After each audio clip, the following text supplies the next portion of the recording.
Good morning to everyone. Very welcome to our SUMARiS event.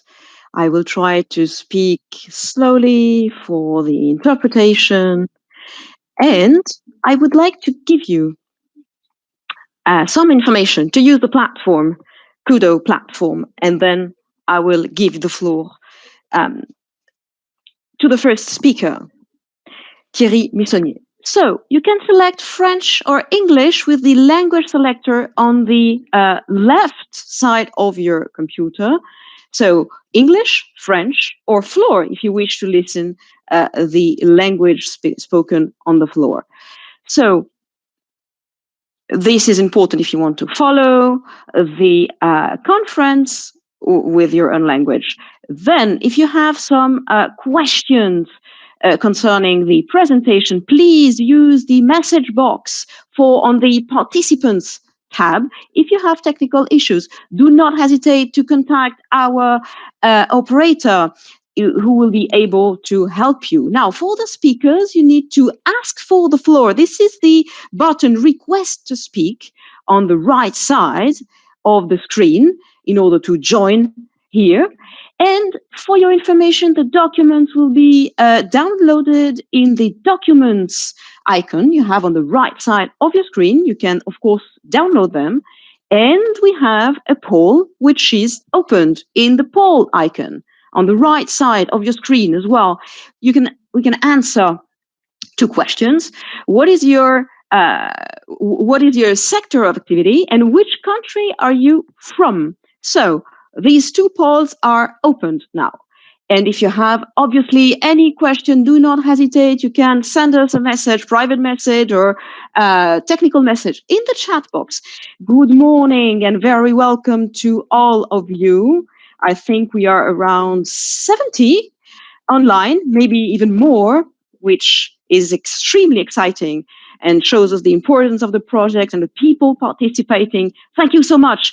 Of course, we are quite deceived because we had foreseen in April having a final event in a fantastic framework, but considering the COVID-19 crisis, of course, we have planned this online event.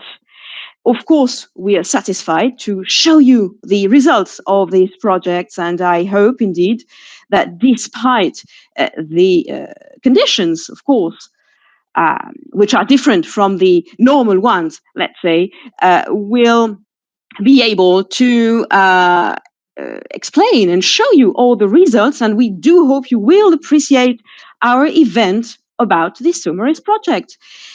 No, as a reminder, in 2017, the From North launched the SUMARiS project with a final objective, which was clear to propose a sustainable and cross-border management for the stocks of raisin stakes in the Channel and in the North Sea. This is an important project, 2 million euros, supported by 60% from the Interact 2 Mer program, which encourages the cooperation in the Channel and the North Sea. And the project relies on professional organizations. So from NOR, KEFCA, Red Air Central, and also scientific institutions, Ifremer and ILVO, and obviously the Nausicaa Aquaria. Now, the Aquimer Pool, the Scientific Cephas Research Center, and the Dutch PO organization, Visned, are also involved as partner observers. So thank you to all of you. During these 3 years of project, we've held around 30 meetings and exchange with you around topics we'll be dealing with today. And also, as a reminder, we have started this project in order to fill a lack of scientific knowledge because the European Commission has an approach of caution in the definition of tax and the methodology, which can also threat the activity of professionals. We had in mind as well at that time the landing obligation installed by the CFP since the 1st of January 2019.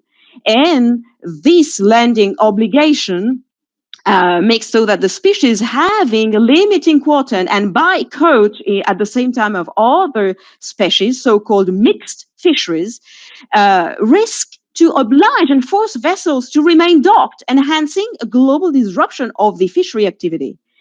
Uh, for our professional, of course, we have exemptions to that landing obligation. Namely, if this species has a high survival rate, this is the reason why we have had survival tests during trial catches with vessels and trawlers in France, in the UK, and in Belgium. And I would like to thank them so much, especially in zone 7 and 4. These tests have been done in labs and aims at showing the proper survival rates of skates and rays in order to keep this exemption of landing obligation currently in force. Thanks to our cross-border collaboration and interprofessional collaboration, several partners and external speakers today will intervene from the scientific community, from fishing industry, but also political decision makers, namely DG Mare, which we would like to thank so much for being here with us today.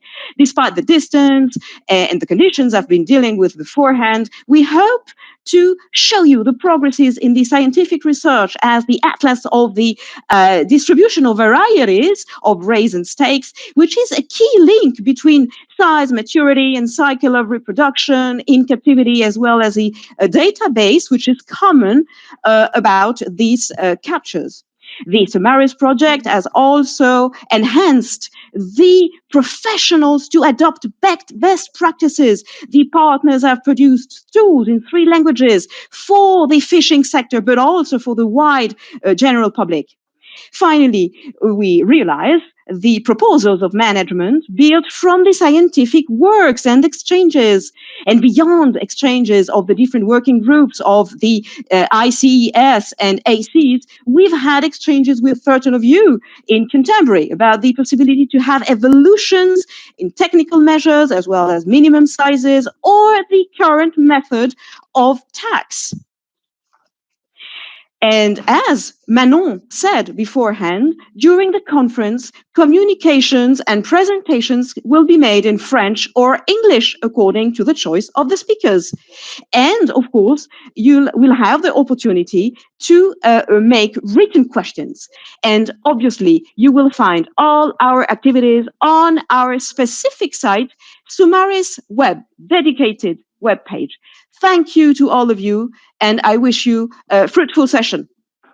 So let's start now with Dr. Paddy Walker, who will introduce to us the progresses and researches in the last 20 years. So you are a manager of the Dutch company La Chaumont branch, and your PhD was dealing with rays and skates. So you have the floor, Dr. Walker. This introduction, and good morning, everybody. And I'm very pleased to be able to speak to you this morning about something very close to my heart, which is skates and rays. And I will just pull up my screen.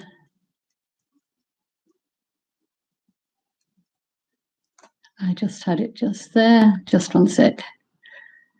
And I will be speaking to you about my PhD. I see what's happened.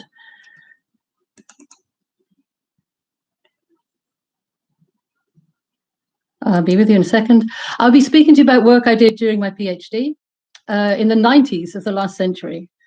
And the title of my talk is Sensitive Skates and Resilient Rays. And I hope you can see it. And thank you again for inviting me to speak at this final event today. I understand it wasn't, it was supposed to be, of course, in April, and we couldn't make it. I'm really, really pleased to be able to speak to you today. As I said, I did a PhD on skates and rays in the 90s when absolutely nobody was doing anything, which is hard to believe quite now. And I was lucky enough to be in touch with people in labs across Europe and get a lot of old data. And actually, one of the things I did, because my PhD was about population dynamics of skates and rays, and I was invited to Scotland and given virtually all their survey data from the 1920s onwards. And I analyzed that, and that resulted in a paper I wrote in the 90s, which is called Sensitive Skates or Resilient Rays. And I thought that might be a nice thing to revisit now 20 years on. Because what I did then was look at I did a comparison between the data from the 20s to the 50s and the 80s to the 81 to 95. And I looked at the changes in abundance and species richness and length frequency. And we saw quite a big difference, as you can imagine. And if we did it again today, we'd see the same. So what I did, could these changes be explained by species-specific life history parameters? And of course they could, because we all know now that it's very important for the individuals to be able to survive to maturity. But at that point, I was looking at an age-structured Leslie matrix, looking at the year class survival, fecundity, and age of maturity. And of course, now we all know, unfortunately, what R is, the intrinsic growth rate. But then I was looking at the total mortality at which each species would be able to replace itself. So if a population was fished or otherwise experienced fish mortality, what was excuse me, what was the level at which that the population might then decline? And what I did was look at the difference between the different species, looking at their age at maturity and their fecundity, and worked out this replacement mortality. And as you can see on the right-hand side, there is actually quite a big difference between the species. And this will not come as a great surprise to people, but the age of maturity differs, the fecundity differs, and therefore the replacement mortality differs. And at that point in time, and that's the body size is also from small to large. And the abundance at that point was the starry ray was one of the most abundant species in the central North Sea. And the common skate had virtually disappeared. So if we look at this idea of replacement mortality, so at what point will a population cease to grow? At that point, I plotted it against the actual mortality occurring in the open sea and coastal waters. And you can see very clearly that actually there should not be any skates and rays at all, except maybe for the starry ray. And of course, this wasn't the case. And this was very interesting because what we saw was the species composition change across the years actually was could be described by changes. The changes in the species composition could be described by the actual changes into the increase in mortality. And here we're looking at the exploited part of the population. So you can clearly see that there is a big difference also in the coastal waters. It's a lot lower. And the idea was that resilience of the species could rely on distribution or migration. So basically, the take-home message from this is that there are species-specific differences, and survival to maturity and lifetime fecundity are key to this, to survival, and there are spatial differences. And I think this is still very relevant today, and also the work that's been done in the SUMARiS project. And we'll get back to that later when we discuss all the results, I think. So although this was a long time ago, more than 20 years, it's very relevant. And if we actually look at the differences now, the starry ray actually has declined quite a lot, and I'll get back to that a bit later about the reasons that might be. So, what's happened in the past 20 years? 1999 was actually the first time a group TAC came into force in the North Sea, only the North Sea. And until that time, ICES had only had a study group. And it was actually quite difficult to get information and to get things going. And then we did not have any way of doing assessments. So luckily in 2002, a European project was started, DELAS, Development of Elastomeric Assessments. And this made the basis for the assessments we now do with the skates and rays. And then in 2003, ICES working group became an actual working group rather than just a study group. In 2008, species-specific data started to be collected, so we could actually say more, because before that, everything had been skates and rays, dogs and hounds. There were very, very few actual species difference.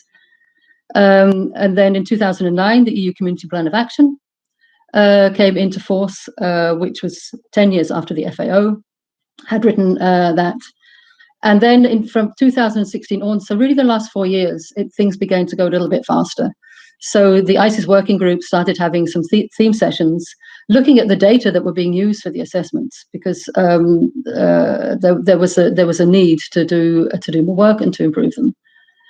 STCF had a meeting in 2017, October, to look at long-term management of skates and rays, and there are several of the recommendations that you will know, and some of them have been picked up in the SUMARiS project. And the WK Shark 3 catches and landings, this is really looking at the discards. What are we going to do with what the catches we have and the landings? What is the difference, and how are we going to get a handle on that? 2009, this should be exemption in the landing obligation, as you know. And then it was decided we also had to look at avoidance, selectivity, and survival. So can you avoid the species? Can we improve selectivity and survival? And the ICES working group is working on length-based indicators and discards at this point. So here we have a great suite of information and input for the WK Skate, which will be this year, and for the SUMARiS project. So if you can see quite clearly that a lot of things have been happening the past years, which are really going to feed in to what SUMARiS is doing. So understanding life cycles for management, understanding life cycles is important for the management of skates and rays. We know that. It's important, and this is actually what SUMARiS is looking at. So we know we need species-specific life history parameters, survival and survivability, growth and aging. Could the resilience be because they survive in certain situations and not in others? The population size, there are new assessment methodologies. You can see ICES have been working very hard on that, but also this group in SUMARiS. And also spatial dynamics, that's really important. We could see before that coastal waters and open sea are different. We know in the whole life cycle of the skates and rays that they have spawning and nursery areas, a movement and distribution. So are they sensitive or resilient, the skates and rays? And I have some sharks here too, just to show you. Both. They are inherently sensitive with a late maturity and low fecundity, but understanding the life cycle and understanding the life history parameters means that we might be able to help them in their resilience. Thank you.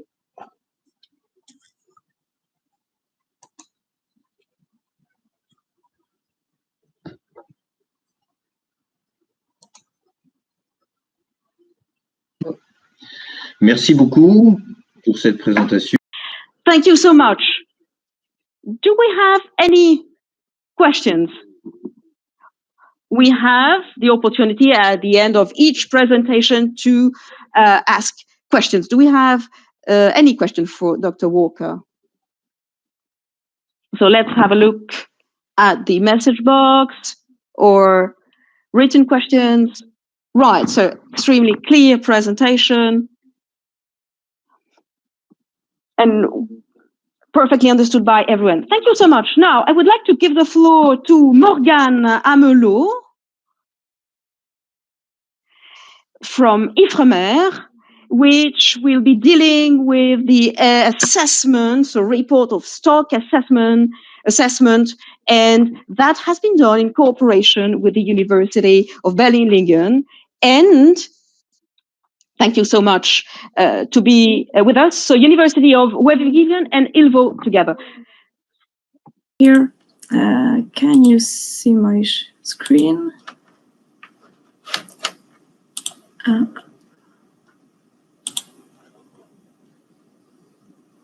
Well, can you all see my screen? Okay. I've been working for a year on the revision of the Rajidae stock assessment in the English Channel and North area. So I'm gonna talk again about the management measures that are now in place in the area, based on what Paddy just said. First of all, what was done in terms of stock assessment? As Paddy said, there is a global TAC regulation for the entire zone since 2009. And this TAC regulation is based on the TAC recommendation from the ICES. Until now, this TAC recommendation was based on abundance indices only. Here are the abundance indices from the WGF working group on elasmobranch branch fisheries. So as you can see, these abundance indices are not proportional to the real abundance of the species. And the most abundant species that appear looking at these abundance indices is Raja brachyura. It was caused because of normalization by species and also the fact that we were not considering all of the surveys that cover this entire area of regulation for all of the species. So one of the first things we've done with the ILVO, so clause 6, was the revision of these biomass indices, as you can see here. And we use all of the scientific surveys in the area, so CGFS, CBTS, and BTS, to estimate new abundance indices. Here you can see that the thornback rate, so the reddish line, seems to be the most abundant one. Another part of the data that are usually used for data-limited stock, such as Rajidae, are the catches. The issue with Rajidae was to work on the different components of the catches, so discards and landings. Mainly because for bicod species, such as Rajidae, discards are hard to estimate. And that was the discards data we had at the beginning. So you see a huge increase of the discards, but this is apparently not caused by a real increase of the discard, but more by an improvement in data collection for discards data. So what we've done was also a revision of the discards to get species-specific discard for the 2009 to 2018. And here are the results. So we have discards data around 2,000 tons a year for the entire complex. And the landings for these species are around 3,000 tons a year, which means that discards are up to half of the total catches for these species. When we had all this new data, we used the stock assessment method for data limited stocks. The methods we used were SPICT, CMSY, and a state space Bayesian model, based on the state space Bayesian model for the complex Regidae stock in the Bay of Biscay from Marandel. And here are the results from the SPICT and the state space Bayesian model for the three main abundant species in the landings. So the thornback ray, the blonde ray, and the spotted ray. And what you can see is that at the beginning of the time series we had, so in 1990, the stock was quite depleted for all of the species. The relative biomass compared to the biomass at MSY was around 0.5 to 0.1, the biomass at MSY for these three species. Then we can observe that since the beginning of the management regulation in 2009, there is an important increase of these stocks. And this increase is not going at the same speed for all of the species. The thornback ray stock is rebuilding faster than the two other stocks. We have no relative biomass in 2018 that was estimated for the thornback ray being around 1 time the biomass at MSY, so quite a good state, when for the two other species, this relative biomass was between 0.5 and 0.2 the biomass at MSY. So what does it mean in terms of management? Of course, there is the possibility to do a stock assessment method at the species-specific level to get a TAC recommendation that is using the catches and the abundance indices for all of the species, and then to have a species-specific TAC. Based on one MSC, so management strategy evaluation results, this would be the best performing management measures. However, it's hard to implement, and the problem with misidentification and reports of the catches and landing, the discards and landings, would be an issue to put this measure in place. However, there is also another possibility that was tested based on the management strategy evaluation, that was to have complex stock assessment methods and a complex TAC recommendation for all species together. And this measure was actually performing better than having a species-specific stock assessment, but a global TAC recommendation. The fact is, if we're considering to have a complex stock assessment method and a global and a complex TAC recommendation, we also have to take into account the fact that stock status are not the same for all of the species.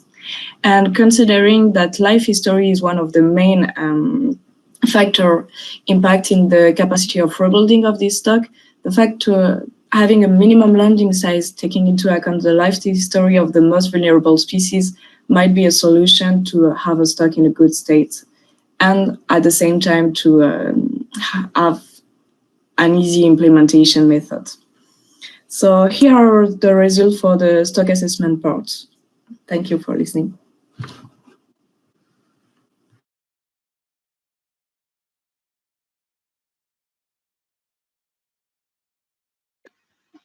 Oui, alors moi j'ai une question à poser, et puis il y en aura sans doute. Comment les professionnels peuvent-ils aider les...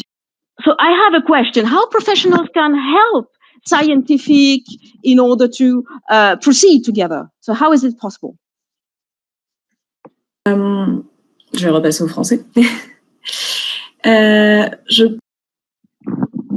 So I think that for these specific species, we have the main problem of that data and the follow-up of stocks, as we have a different behavior according to discards, according to the species. For certain species are more discarded than others, and these data are really different. So you have a discrepancy, and it is difficult to evaluate those stocks, and namely limited stocks. So the idea is to limit the impact on discards and limit the mortality rate linked to those discards, and having a direct impact on that.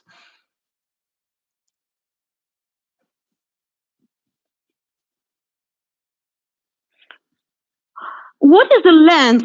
I mean, how can we, what is your opinion in order to have reliable data? So, reliable data. So when is it considered as satisfying data? Well, temporal data or series are satisfying from 2009, from the identification of the species, 1 year afterwards. For the abundance index, we have reliable data since 1990. And for discard data, we do consider that we have,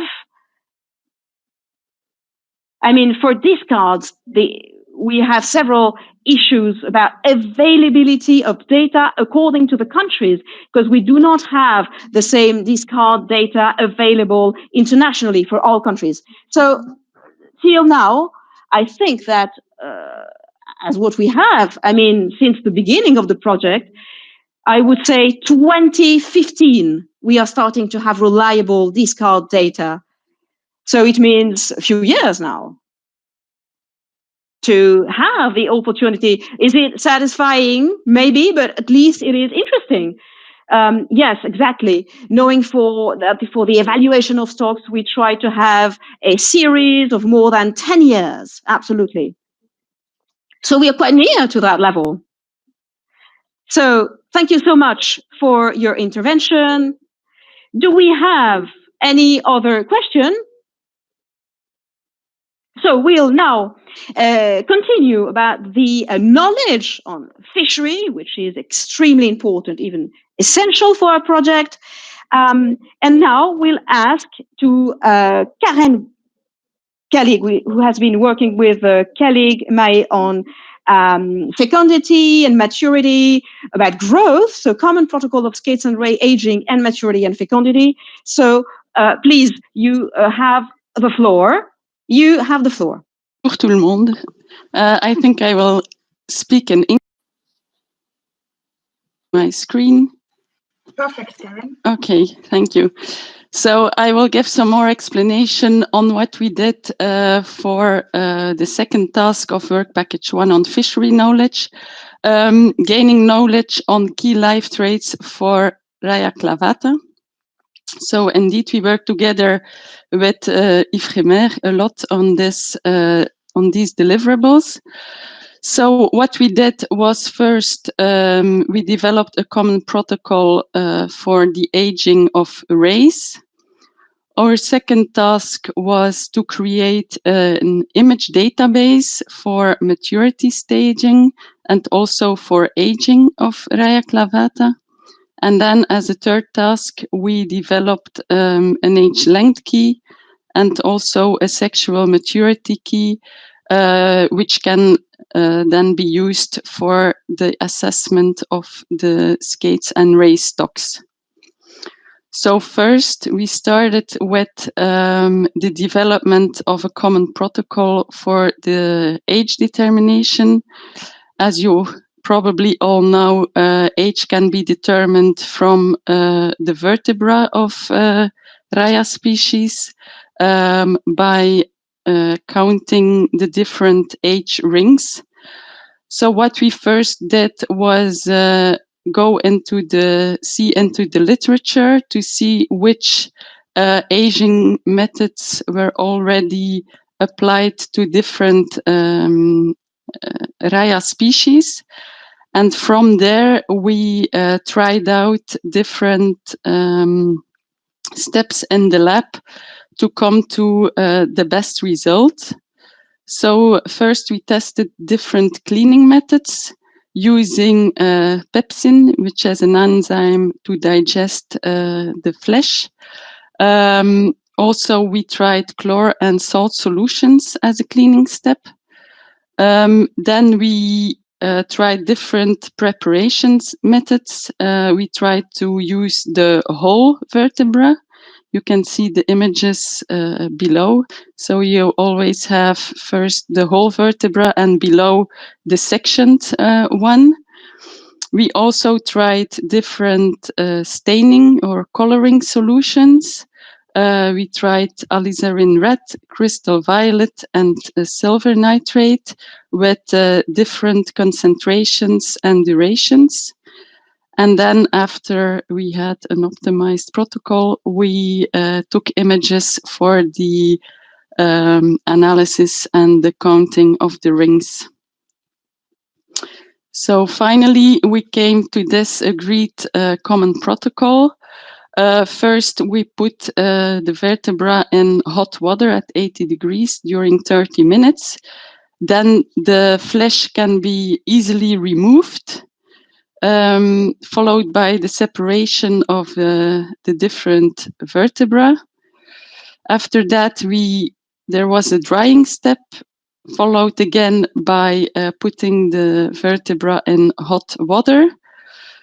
To remove the last fish, remove the last meat, we put it in a pepsin solution to digest all the what was left, followed by putting it in EDTA to improve the visibility of the rings. As a staining solution, crystal violet gave the best results, putting it 10 minutes in a concentration of 0.01%. And after that, we took the images, and on the right you can see a beautiful image of a ray vertebra. So we decided also to use the whole vertebra because here the rings could be seen more clearly. So once we had the protocol, we gathered samples from different surveys from Belgium and France for the determination of the age and the staging of the maturity. All samples came from the Southern North Sea and the English Channel. And in total, we had 189 samples for aging and 105 samples for the maturity determination. So we took all the images of the vertebra and we uploaded them into the SMART software.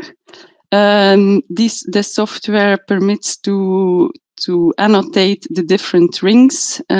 This was done by 5 age reading experts. So people really used to age reading, not especially age reading of Ray because this was rather new, but very, very well trained in age reading. And in the software, you can also easily compare the results from different readers. So it was really a good tool to do this.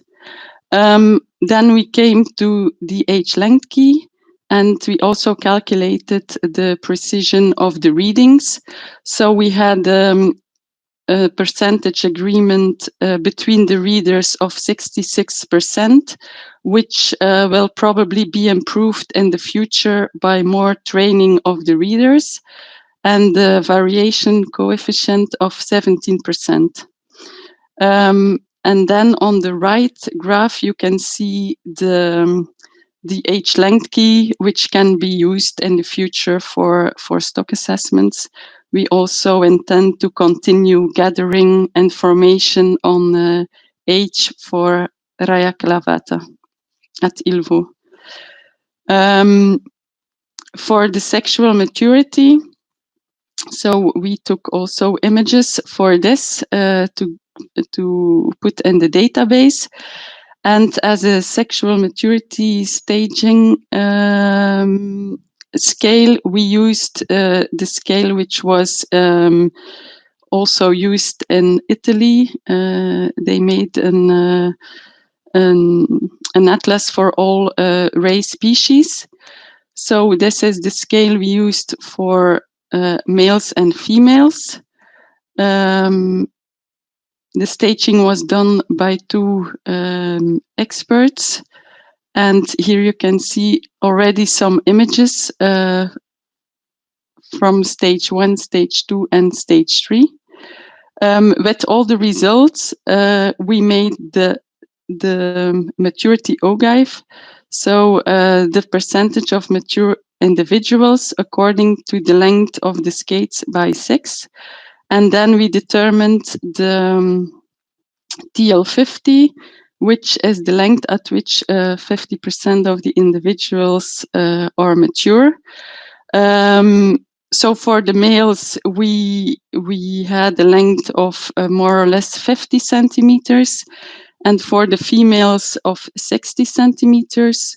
But this should also be, this effort of determining maturity should also be continued, and our results should be confirmed with more data. And that was it. Thank you all for your attention. I don't know if there are any questions.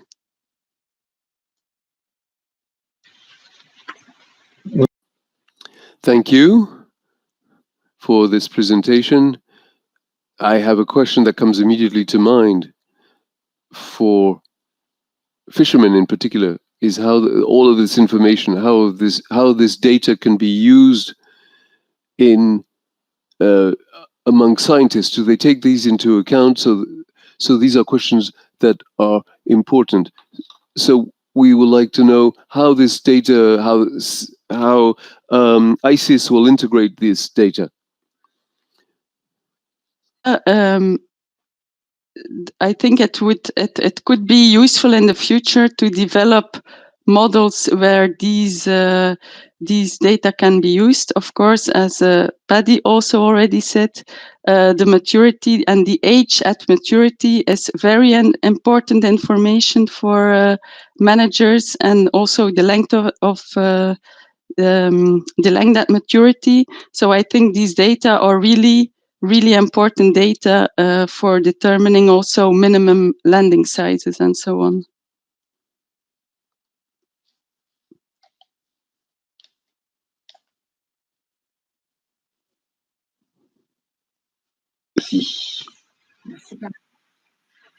Another question on the field is, do you try to estimate the age parameters based on your data? Excuse me, I didn't really get the question. The sound was a little bit bad. Age growth. Can you repeat, please?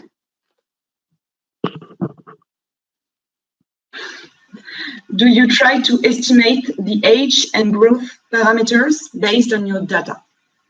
Yes, we will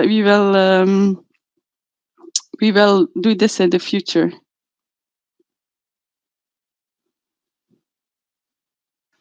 Thank you, Karen. Merci. Thank you.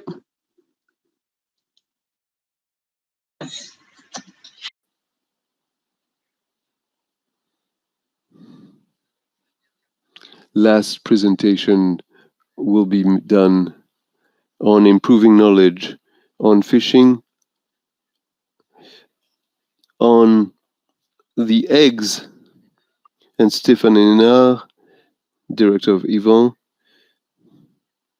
in Nausicaa Aquarium, will present the work on fecundity and on postnatal survival of rays in captivity. Are you there, Stéphane?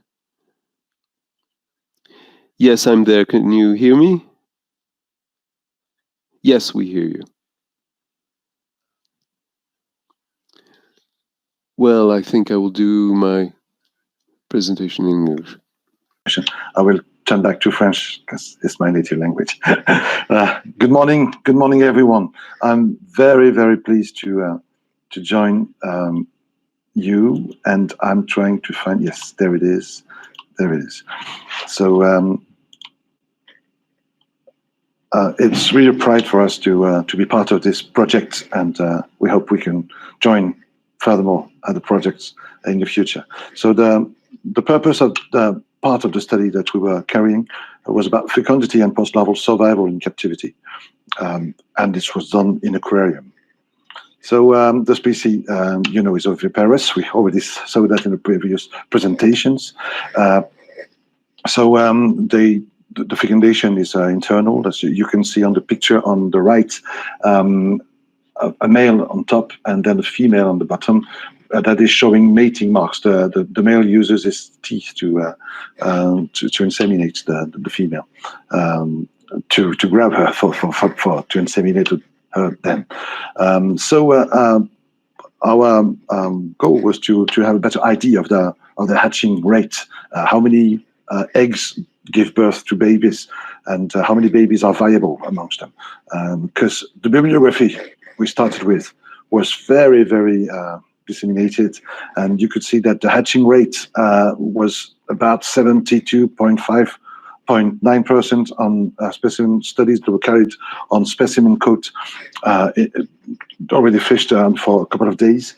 And when it was about specimen that were kept in captivity for long, then this hatching rate dropped to 3%, which was, it's a big difference. So what could be the real rate? That was the first question we asked ourselves. What could be the real rate? And of course, everybody feels that it's much easier and the impact on the environment is less when studies are carried in aquaria. But do we give a good approach this way of the real rate? So what is the relevance? And if there is a bias, can we estimate it so we can then carry studies and then use the bias to make them comparable with the studies conducted in the wild.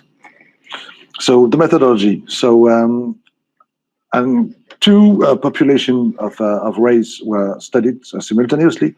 One population consisting of animals collected from 2008 and 11 until 2014. So and kept in the aquarium since, and under conditions that we could monitor, 6 male and 10 females, and the stock from, we call that SUMARiS because it was, as Thierry already said, it was eggs and specimen that were collected during the study SUMARiS. So from July 2018 to January 2019, 3 male and 4 female. Little amount of breeders because for SUMARiS, because the technique was focusing rather on immature specimen because of the releasing afterwards. So we had only a few adult specimen. We mean adult for specimen that belong to the which total length is above the numbers that are given in fish base. So which seems to be the common feature. So then what did we do with the eggs? We collected them daily in the tanks. Of course, the specimen were kept in different tanks, the two population.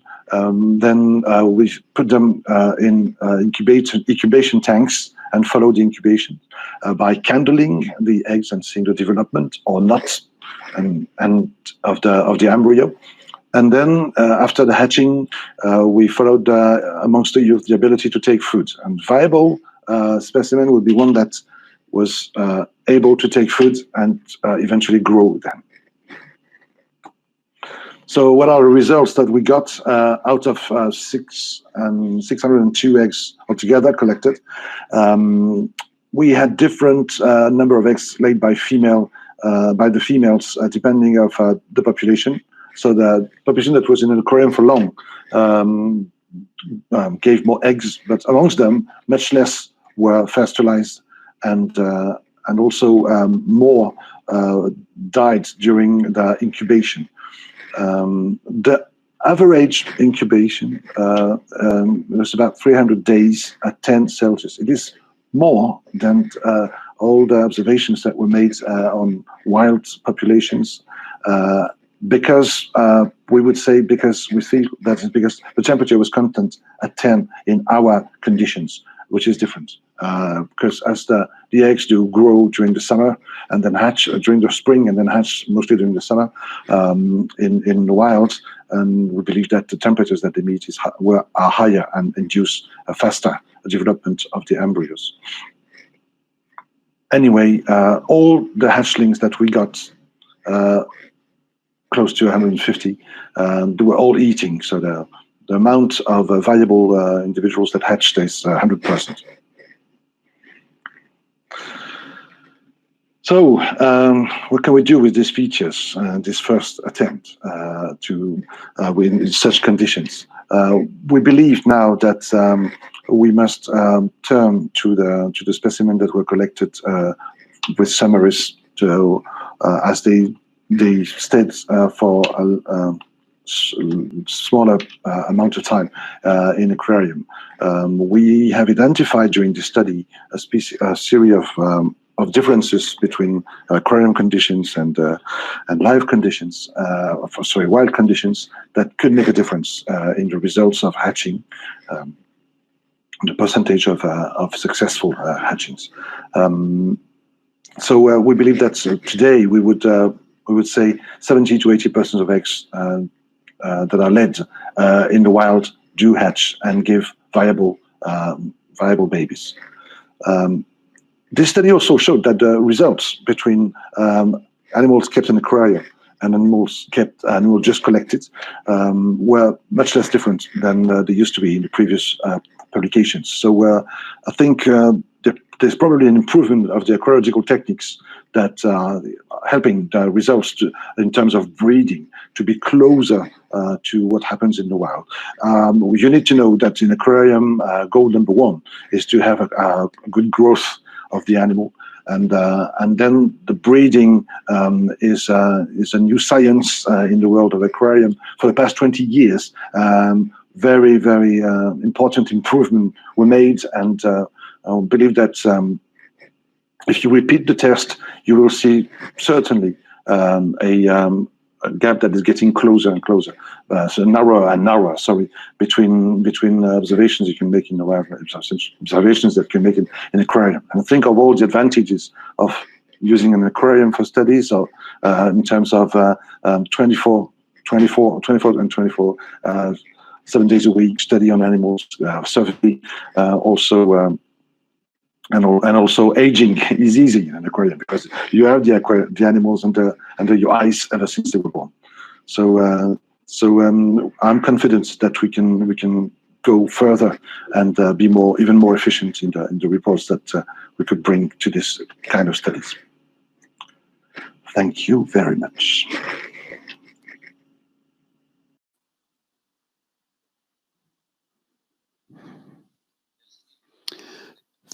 Thank you, Stéphane. So a few questions. We see that there are fewer differences than what was expected from the hatchings in natural environment and in aquarium, but there is a difference nonetheless. Have you identified the key factor that explains the difference between the rates in the wild and in the aquarium? So we studied all the potential parameters. So we have a series of hypotheses that are in the report that we produced. It was a little bit long to explain since I only had a few minutes for my presentation. So the previous studies that were done, I think the main influence is the length of day in the cycle and in the production of eggs, and then the day length. The second factor that's important is the temperature, as I was stating. This is for the production of eggs and the length of incubation as well. But what happens in an aquarium is that we maintain the parameters constant or more constant, including day length, because mainly this allows a better water treatment and to carry out better surveillance of the animals. So on that basis, we need to find a compromise. It's possible to consider a variability of the temperature in specific circuits. You have to ensure that all of the factors of water treatment are well controlled, but we can do that, and we will identify this. There's also the how the breeding pairs are fed. In the wild, there are periods where they fast because there's no food, and we believe that this also might have an influence on the number of eggs that are fertile. The animals that have spent a lot of time in Nausicaa hatch many more eggs. All of this data is in our study. They laid many more eggs per kilo of mature female than the specimens brought back in the SUMARiS campaigns. And there's another factor that's important, is the sex ratio. You saw that we had sex ratios that were imbalanced, and the sex ratio among the young species that we obtained is closer to 50-50. And recent studies show that there were DNA studies show that there's multiple paternity, that in one series of eggs, you find different fathers. So I believe that this must also play a role on fecundity, but all of this requires further studying. But the evolution of the techniques lead us to believe that we will come closer and closer to reproducing the conditions in the wild, and to have studies that can be done not in stormy waters and with 24/7 surveillance. So we will follow this closely, and I believe that this shows it. Well, at least the results show that we are making progress in these matters. Thank you very much, Stéphane.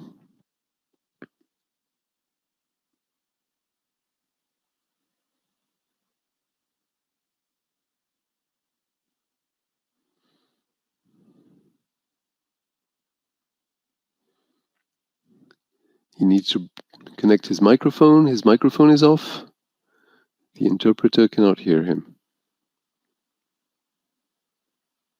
No, the microphone is not connected.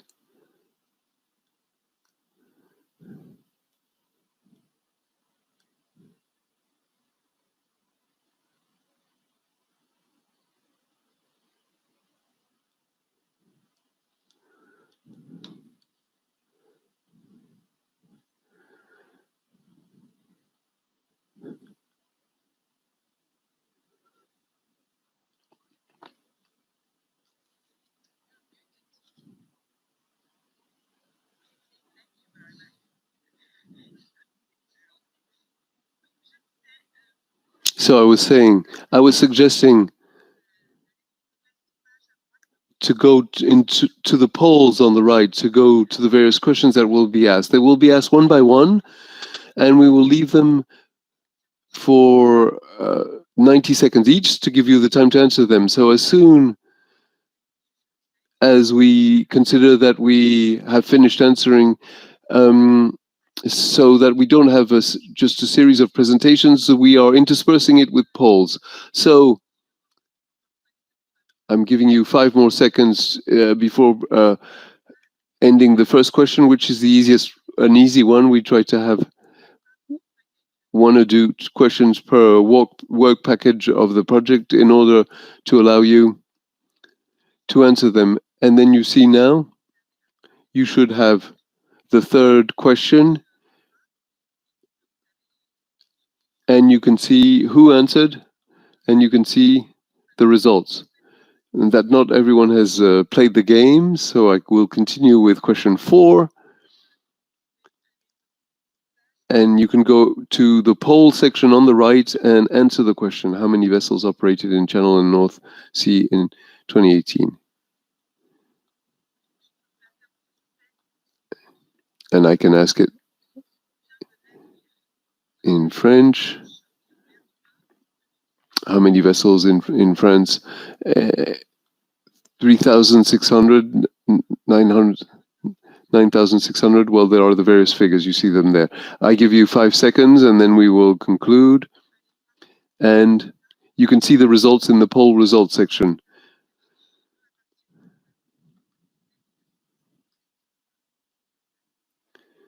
As soon as this will appear, yes, I'm publishing it.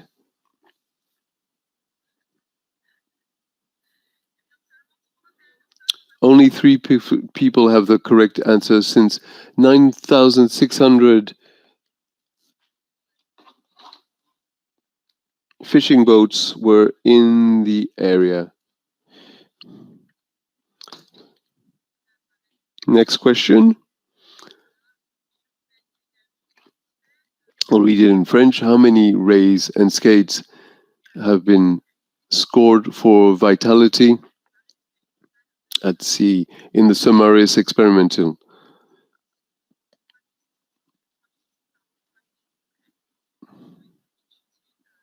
How many rays and skates were studied on board on the British, Belgian, and French vessels according to the protocol? I'm giving you 5 more seconds. Poll is ended.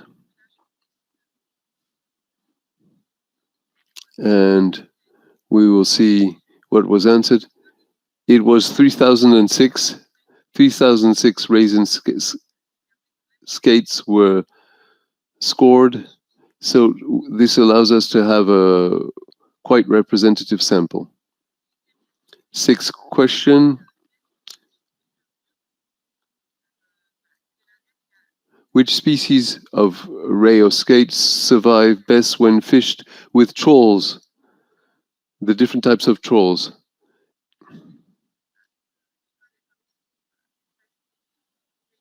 You know the FAO codes, I'm sure. So, is it the blonde ray, the undulate ray, or the thornback ray? And I will publish the results.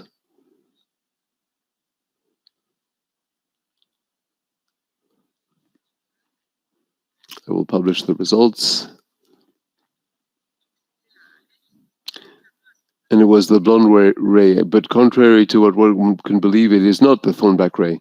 So we have preconceived notions. The thornback ray is not the one that survives better. To the contrary.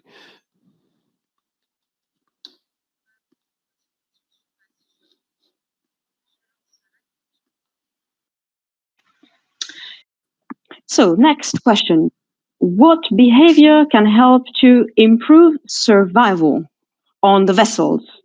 First, is that when you discard?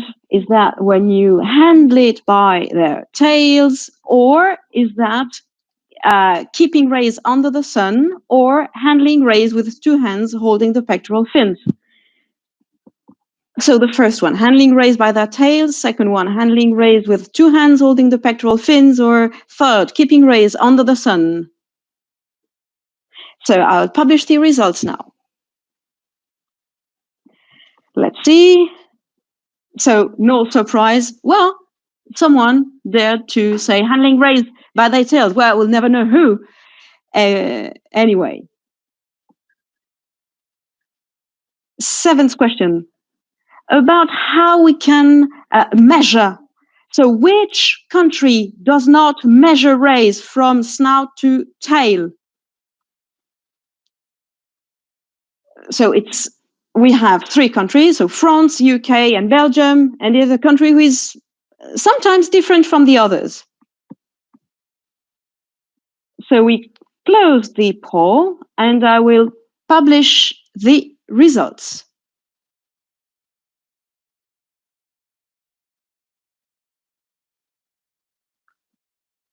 It is the UK, as most of you said. So they actually measure differently, and this is exactly what will come afterwards in SUMARiS, because we do suppose to have all the countries, have the same way of measurement. In the same way. So from the snout to tail. The last question, how many professional fishermen are involved in the project and could apply management measures starting 2021? So we have 215, 257, or 397 professionals. So I will close the poll in 5 seconds and publish the results.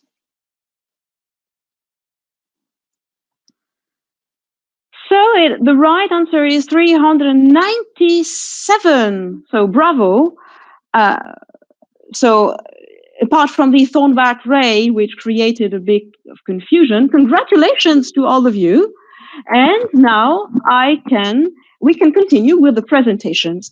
And we'll have Dr. Noemi van Borgert. Yes, thank you. So after working all together and playing, well, we can see, of course, that through the polls, we need to share our knowledge. And it is, of course, one of the bases of SUMARiS. So it is really important. As said, I will give the floor to Noemi van Borgert, Research Associate at ILVO. She will present the survival rate methodology and results within SUMARiS, developed together with Els Torelli and Sebastian Ullmann. They present, yes? Allez-y.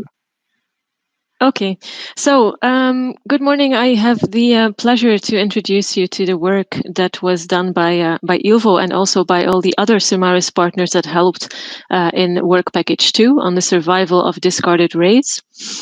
I'll first kick off with a bit of background on this topic. So this work package was important within the context of applying for a high survival exemption for rays on the landing obligation. So as you may recall, since January 1st, 2019, all quota-regulated fish species were subjected to the LO, and skates and rays received a temporary exemption for a period of 3 years. And as part of this temporary exemption, the Commission also demanded concrete steps that would improve the current scientific knowledge of rays. These steps were outlined in a document named Roadmap for Rays and Skates, which was also based on outcomes from so-called gap analysis meetings, where scientists and stakeholders met each other in the years before. So one of the main areas of work in this roadmap is the advancement of data, research, and knowledge of discard survival for different rays and skates by métier and area.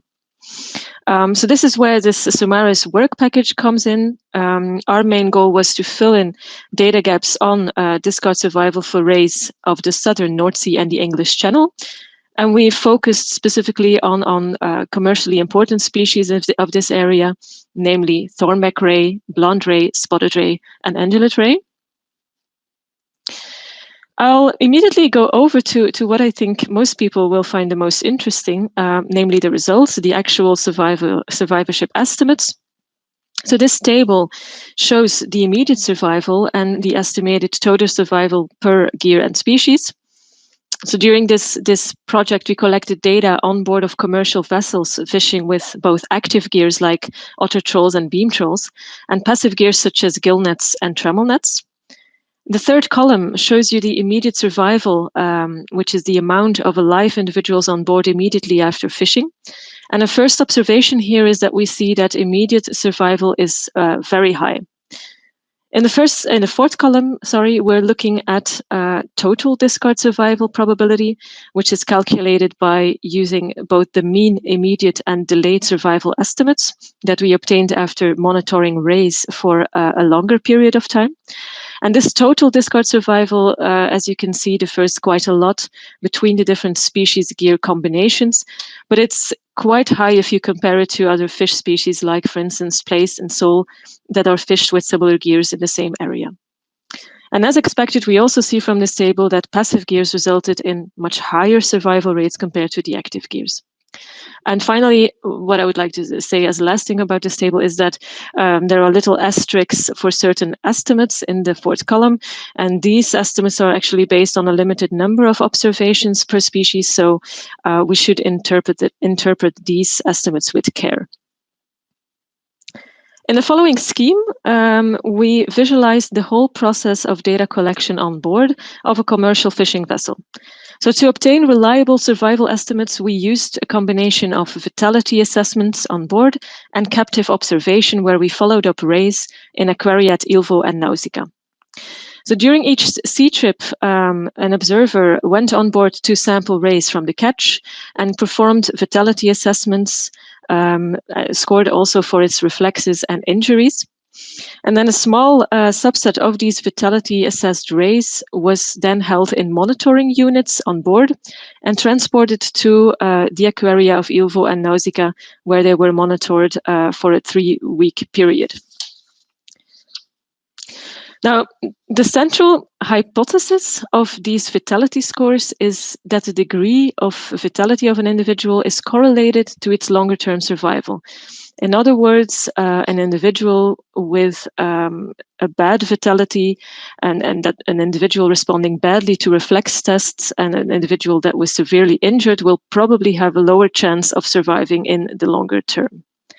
So the combination of reflexes and injuries that are scored by the observer was used to produce a so-called RAMP score, a reflex action mortality predictor, which is a proxy for survival. As you can see from the graph on the right, the relationship between RAMP on the x-axis and mortality on the y-axis, you can see that this relationship is also species-specific. So to produce a RAMP score in the study, we discriminated between 4 different reflexes and 5 types of injuries that you can see listed below.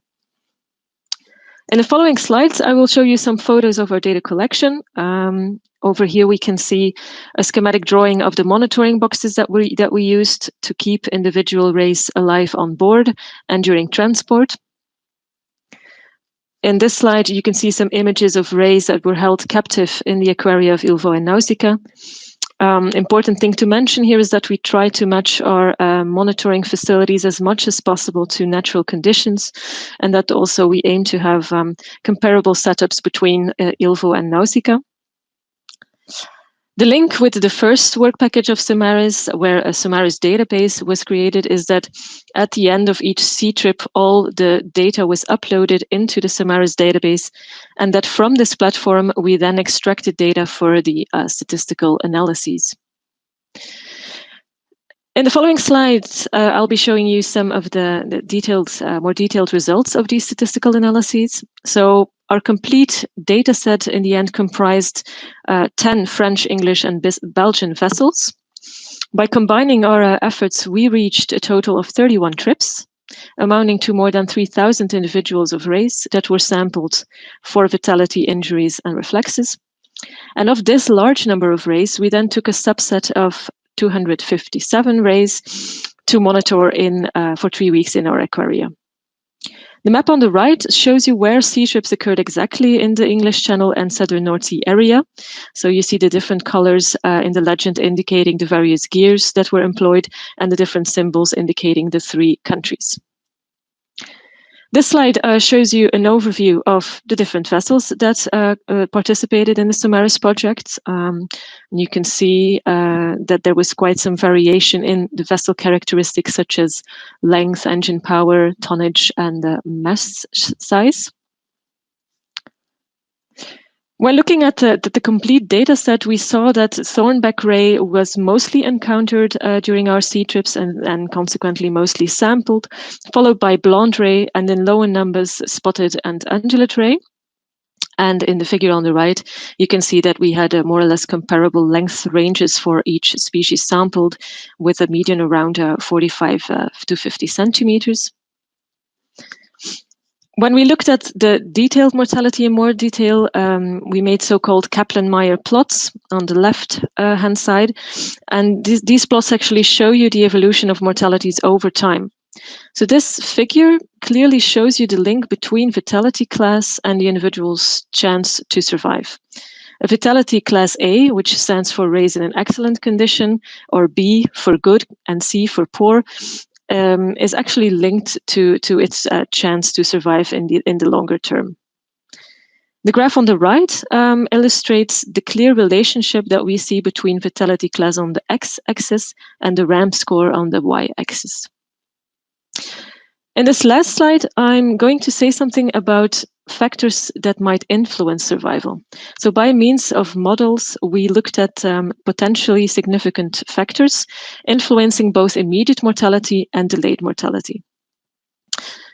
The parameters that came out significant for immediate mortality were, first of all, individual length, meaning that small individuals had a lower chance to survive on board compared to large individuals. Second, we also saw that sorting time played an important role, so the duration of the sorting process of the catch. A small sorting time, as you may imagine, will result in a higher survival. And lastly, also the ramp score combined with injuries, the ramp injury score, was significant in both models for explaining immediate and delayed survival. So as an individual with a higher ramp and injury score had a higher chance of dying in the end. Now, based on these analyses and also based on our observer experiences, there are two recommendations that we would like to make to increase survival in the future.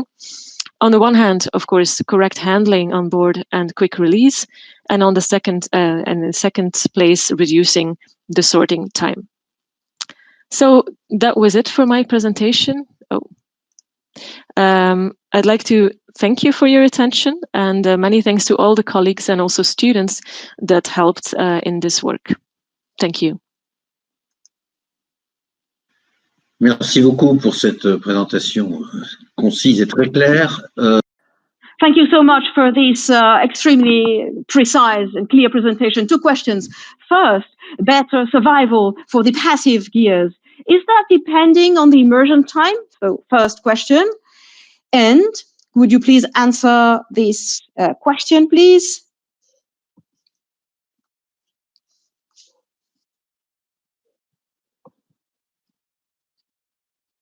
Repeat it.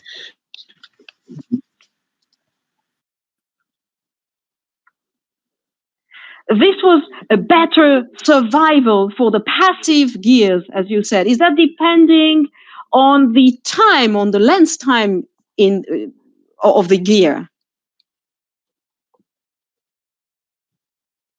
Time really influenced the result. We had quite some variation in soaking time. So ultimately, it's all resulted in quite high survival values. I hope this answers your question. Merci. Deuxième. Thank you. The method now, as you said, did you use it for other species except or only for SUMARiS study? No, actually, the methodology was largely based on previous studies that have happened with race. For instance, one study that was conducted at Wageningen Marine Research, but also Ifremer and in the UK. So we actually looked at these protocols first, and then we based our SUMARiS protocol largely on these previous studies. And also for other species like sole and place, similar methodologies were used in the past. Et enfin, troisième question, et puis... And then third question. Of course, you can still write your questions directly to the participants on the participant tab or the private tab. So what is the question? Were there different data, and how did you evaluate all these data observed, which are connected to the process of fishery, and how did you evaluate those data?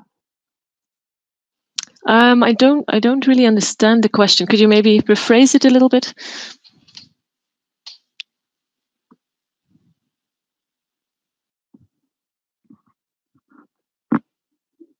How did you which variables did you observe in the different processes of fishery, and how did you evaluate all those processes? So state of the sea, or size of the vessel, all the parameters which can be inside this parameter. Yeah, there were a lot of variables that our observers collected at sea, and those parameters were of different nature. For instance, environmental variables like temperature, wind speed, but then there were also technical parameters like, for instance, vessel-specific parameters, and these were all collected for each sea trip and also taken along in our analyses.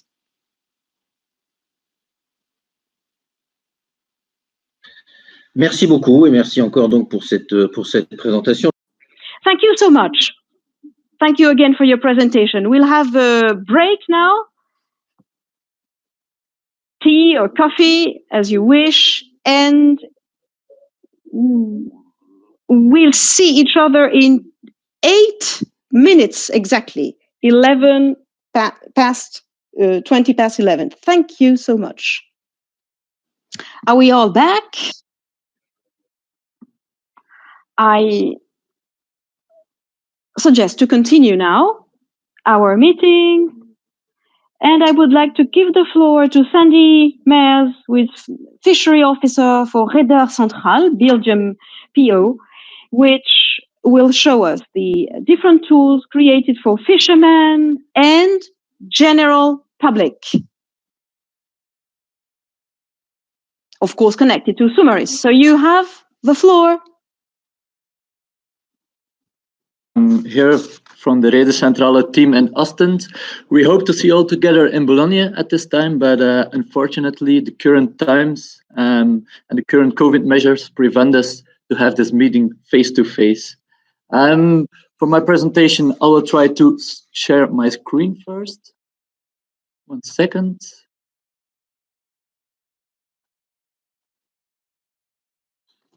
Yeah, normally it should work now. So a few words about the work package 3 training, where Reder Centrale is responsible partner within the SUMARiS project. The objectives about training were twofold. Firstly, we had the correct identification and differentiation of race. And secondly, there's the correct handling on board of our fishing vessels. And this is executed by the following outcomes. We created a common code of conduct with a full overview of different ray species in the SUMARiS area, so actually the North Sea and the Eastern English Channel. And this document contains the official names in the 3 languages and the FAO codes of the various species. Also, the different features for clear identification are mentioned in our guides. Each species has a data sheet with identification characteristics, its commercial importance, handling, thorn management, etc. Also, some tools for optimal handling on board and in the fish auction were designed. There is an identification guide for on board. This is actually a 2-page waterproof summary of the common code of conduct. As you can see on the next slide, on the front page, on the left at my slide, the 6 most important ray species in the 7D and 4C are mentioned. So we are talking about the thornback ray, the blonde ray, the cuckoo ray, then the small-eyed ray, the spotted ray, and the undulate ray. On the back side, on the right of your screen, some do's and don'ts about the optimal handling, storage, and release are listed.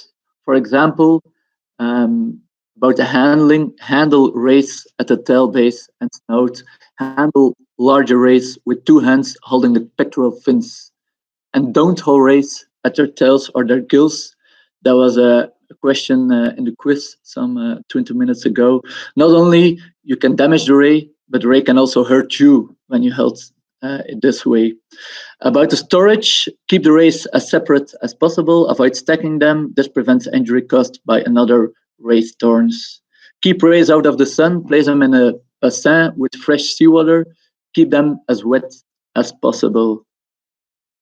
And then about the release, discard the ray as quickly as possible, hold it as close as possible to the surface with the snout first.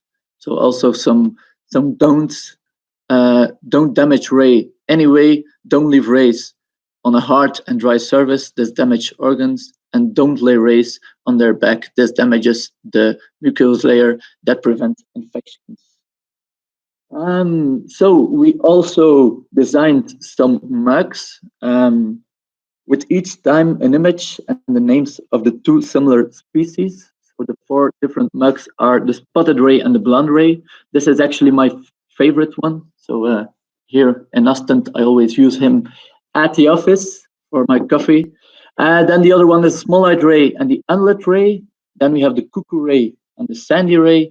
And at last, the thornback ray with 3 different colors and patterns. So you can see it in the middle of your screen above. 1,200 mugs are distributed among French, Belgium, and UK fishermen during the project.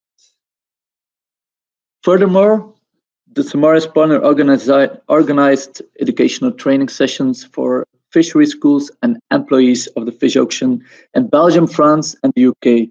In total, 14 sessions were organized, and the session started with an introduction of the SUMARiS project, followed by an explanation of this work package training and the current measures of ray fisheries and of course a quiz for the students. We also created a training video. This training video is created with general features and the determination features for the 6 most common ray species. I will give you an impression of the training video by showing you more or less the first minute of the video. I hope it works. Yeah, this is the introduction of the video.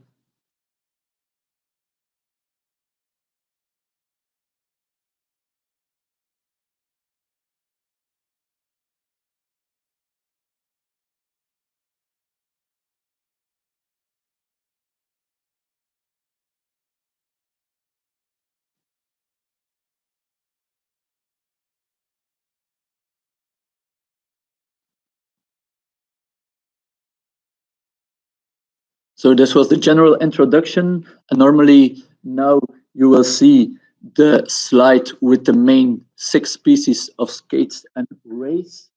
From left to right, we see the thornback ray, then we have the spotted ray, then the blonde ray, unlet ray, cuckoo ray, and small-eyed ray. And then every single ray species is in detail. The determination features are listed up. So if you want to see the whole movie that we created, you can find it on YouTube. It's published in 3 languages. So if you want to have the link, you can always ask it to me. So at last, we also within the SUMARiS project, we also created some tools for the general public with the objective to teach how to identify and distinguish main species of skate and rays in the Channel and the North Sea area. Tools are, for example, booths at local events, the Sea Festival, the Kite Festival. We created different tools as a guide, a scatterbox, a drawing competition for children, and the outcome was that at least we had a participation of more than 4,000 people, which is enormous, and also including over 500 children. Okay, so these were the outcomes of the Work Package 3 training and handling, and I would like everyone to thank you for listening. And if there's any questions, do not hesitate to contact me, ask me for the links for the movie. Thank you. Merci Sander. Donc quelques questions. Une question. Thank you. A few questions.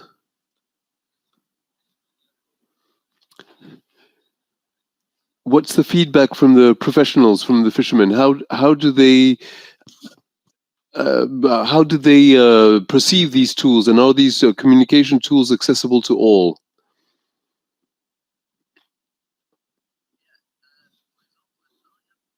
really happy with the identification guides. So we did the six most important species. There are more than 20-30 species, but these 6 are the most important and the most common, and they really use it a lot. Also, the training video. The training video is a great success. For example, students, people of the fish ocean, who sometimes have problems with, for example, the small-eyed ray and the sandy ray. So these things make it more easy for them to. And also there is the quiz. We organize mostly for the students a quiz, and they really liked it. Et je peux compléter la réponse pour... And for the members of the organization in France, it's the same. These tools were shared, and the professionals, they were distributed and communicated, and they all loved them. So all of this information was very useful. So the communication was good. And so, since we're talking about the tools, I will ask Laurent Dubroca to show us other tools that were developed in the SUMARiS framework. Laurent Dubroca from Ifremer, who will show the database on rays and skates that was developed in the project. Laurent requests the floor. Okay.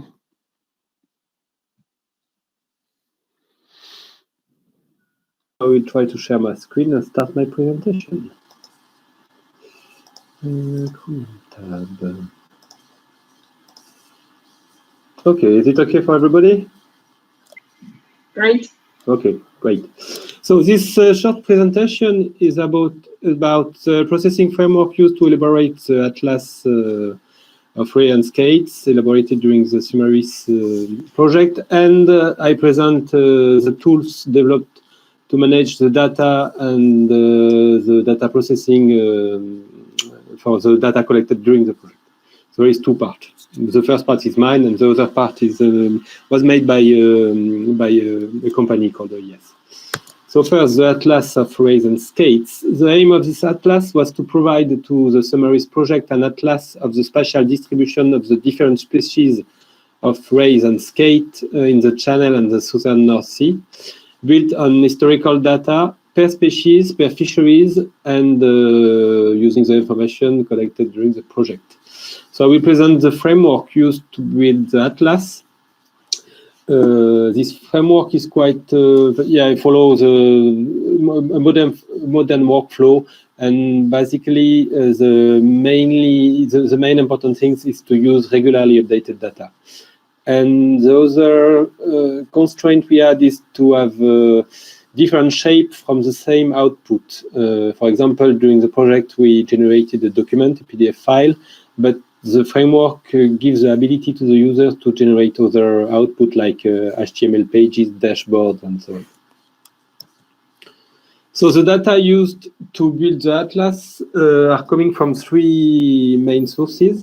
The landings reports landing weight in space and time, and they are collected at the national level.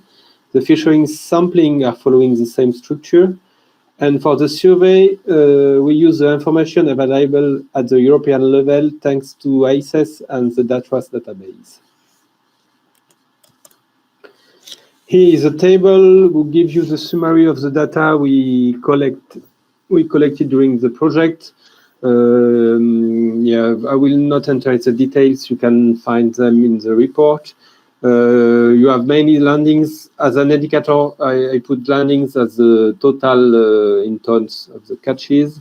The commercial sampling by country, and the unit is the number of all sampled. And for the survey, it's the same unit, the number of all, where you can find the species in column. So for this amount of information, and taking into account the fact that the data are updated regularly, the processing framework was set up in this form. So you have first the data, landing, sampling, and survey, and they are first downloaded or in local file or harvested using web services. In our case, landing and sampling doesn't provide any web services, so we use web services for the survey only. Then the second step is to filter the data in space, time, and species according to the user need.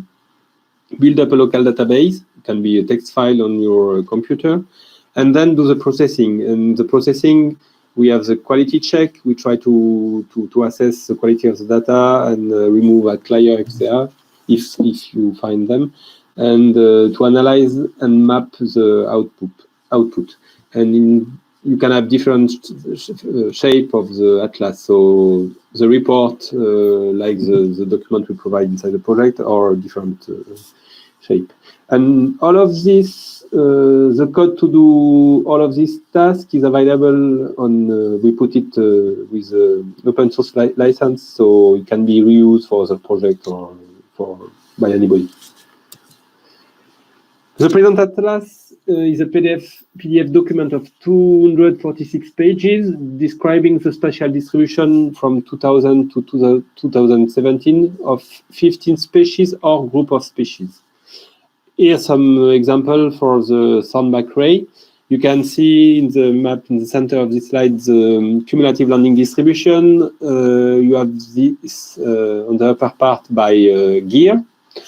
And some computation, we do some analysis, so we have some catch per unit effort for this. So that's the kind of output you have in the atlas. So the second part of the presentation is a short description of the web information system developed to store, process, and extract the data collected during the project.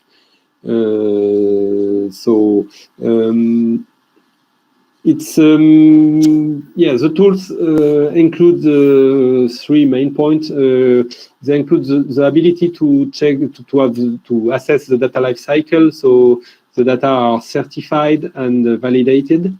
So it's involves a good management of this data. Then you have aggregation process developed to anonymize and to deliver the data to different end user in the right way. And interoperability. What this means is you have different extraction features and you can have different output, including the main exchange format used in Europe for fisheries data. And you can see, for example, the aggregation and the visualization on the left part, where you can see the map here. The application is available on the web from the website of the SUMARiS project, and you can use it on your phone, on Android app, as an Android app. And to collect and to use it, you have a function of online or offline settings. The idea was to facilitate the collection at sea of data, for example.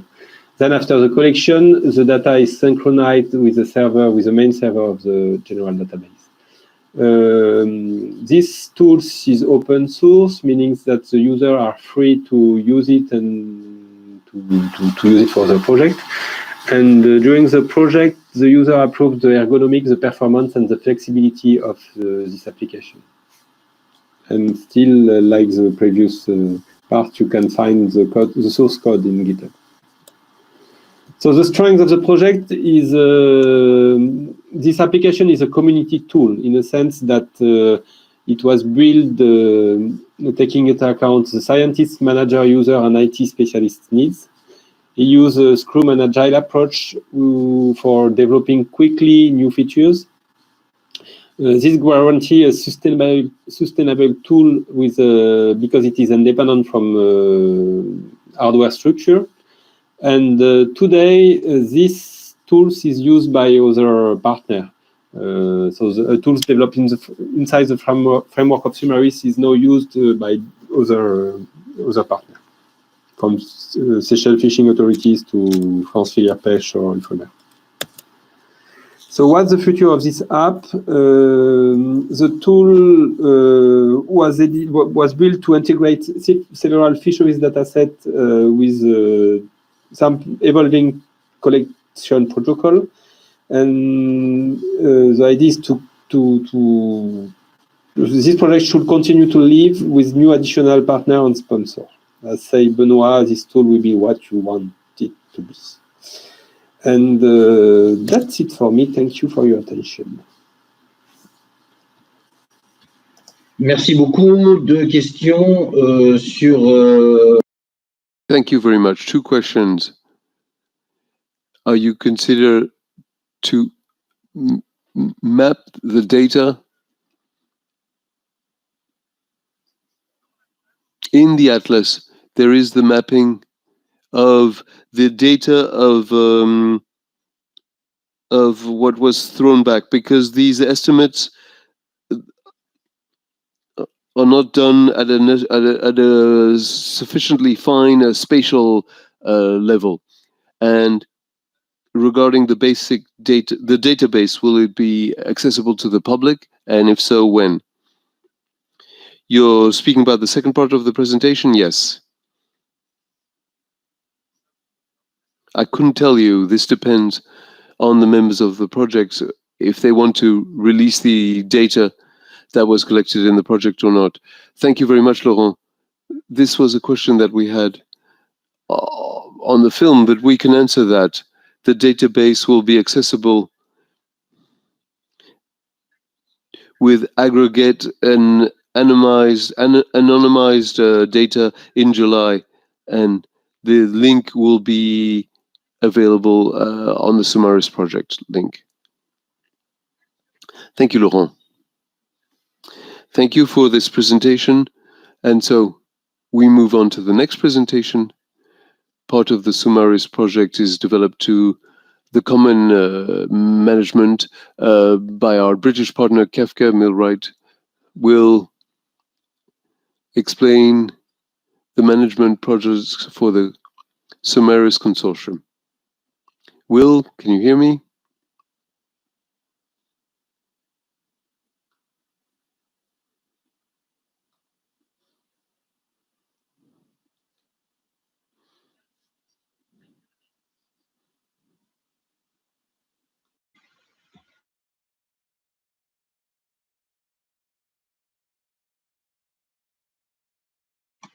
Will, il faut open your microphone.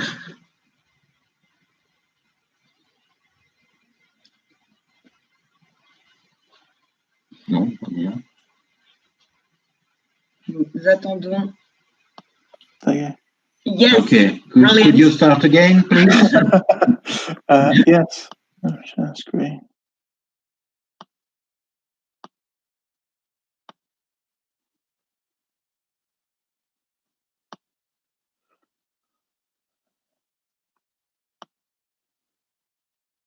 Hello, everybody. Can you hear me? Perfect. Perfect. Fantastic. It's a real shame because I had a fantastic introduction. So thank you very much, everybody. And thank you for all the project partners showing the work they have done to date. The work stream that we have taken a lead on, but worked with everybody, is to try and develop some management solutions going forward.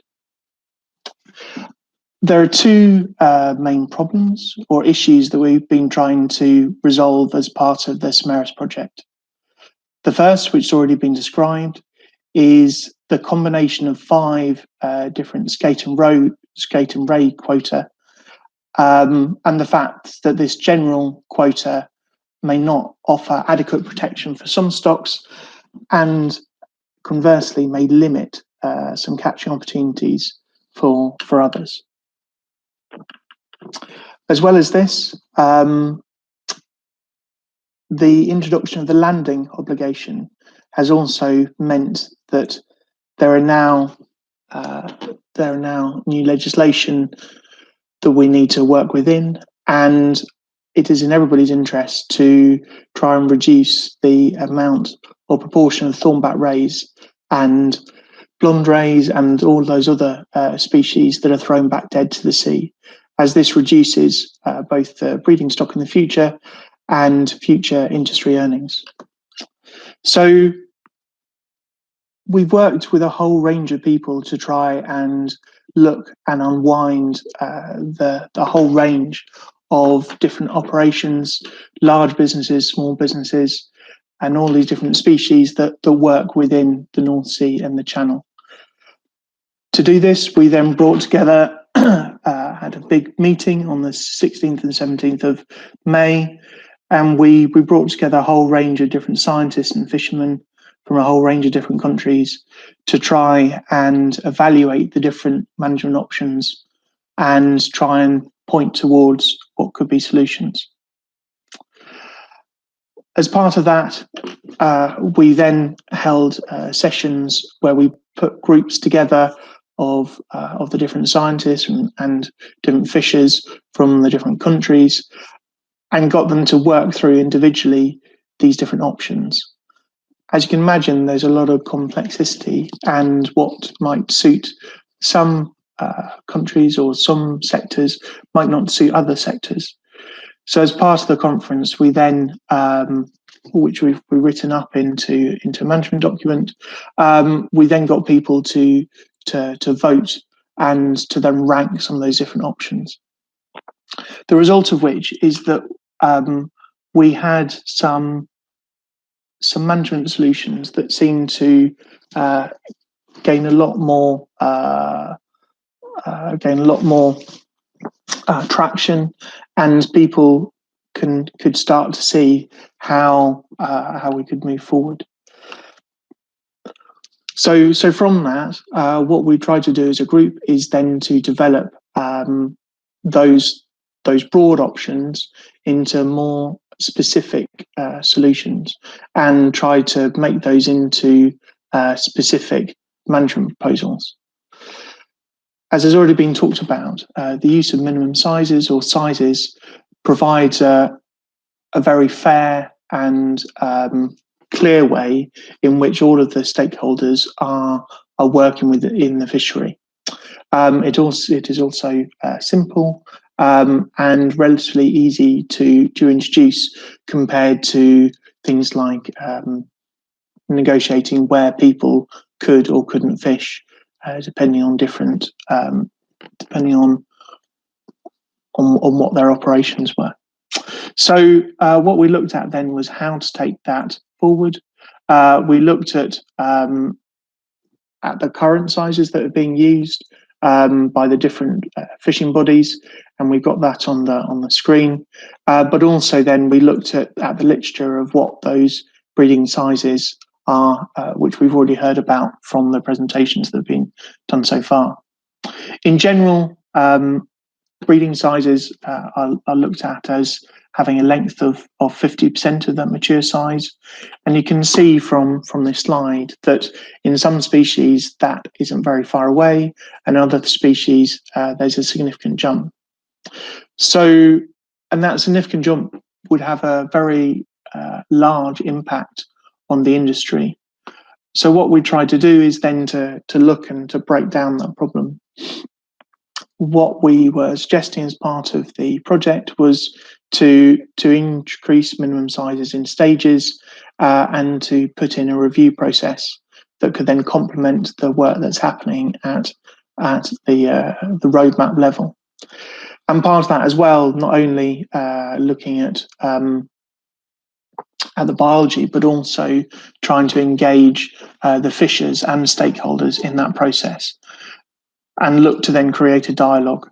And so part of that would then allow that to be reviewed as new evidence came in and as the effectiveness of that management measure could then be evaluated. What we aim to do is then to propose some minimum sizes. What we're aware of was that individual sizes could become complicated quite quickly. So we looked at then grouping them.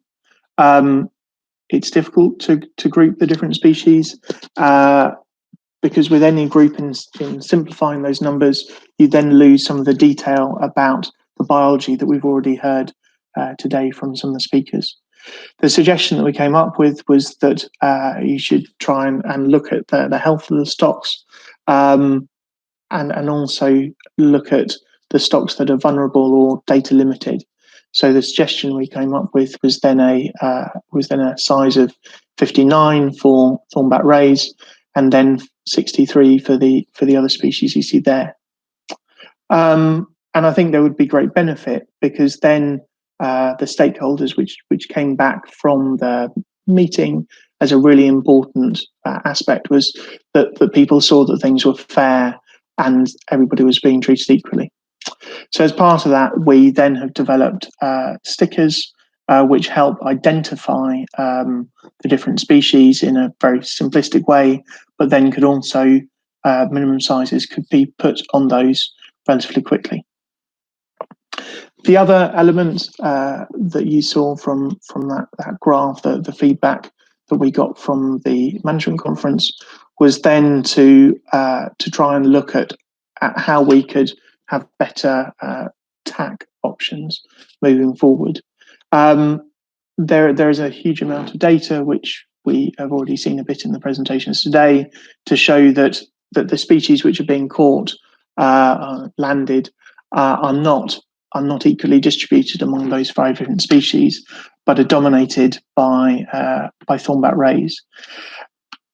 In developing any quota solution, it's always difficult, and so we attempted then to look and try and find a way to reflect in the quota allocation the biology and the landings that we kind of see. So we were proposing that there would be potentially 75% of that global TAC for areas 4C and 7D that will be allocated to those thornback ray species, and that a smaller proportion would then be allocated to the other species. We were suggesting that this could be added as a footnote on the TAC table, or could then be adopted in a slightly more relaxed way, first of all. And we saw that this could then work in conjunction with other management measures. And so you're forming a package which can then start to respond to species and the data that is coming in on a yearly or bi-yearly basis. I think there's also benefit in then looking at monthly trips for other species, so the blonde and the cuckoo and the small-eyed rays that wouldn't be making up the 25% of landings. On the 15th of September, we held a joint strategy meeting that looked at those, and I think that reflected a lot of the work that we've done so far, really. I think that people could see that there was a positive way forward in using minimum sizes or potentially maximum sizes as a way of trying to find a way to answer those problems we highlighted at the beginning of the project, but that it needed to have a lot more work to look at the detail and the impact of those management measures. What we were looking at is then to talk to more people to get some more feedback. And I think the important thing is you've got to kind of start somewhere and then build that proposal as you go forward. The outcomes on the TAC that we're trying to put together was slightly different.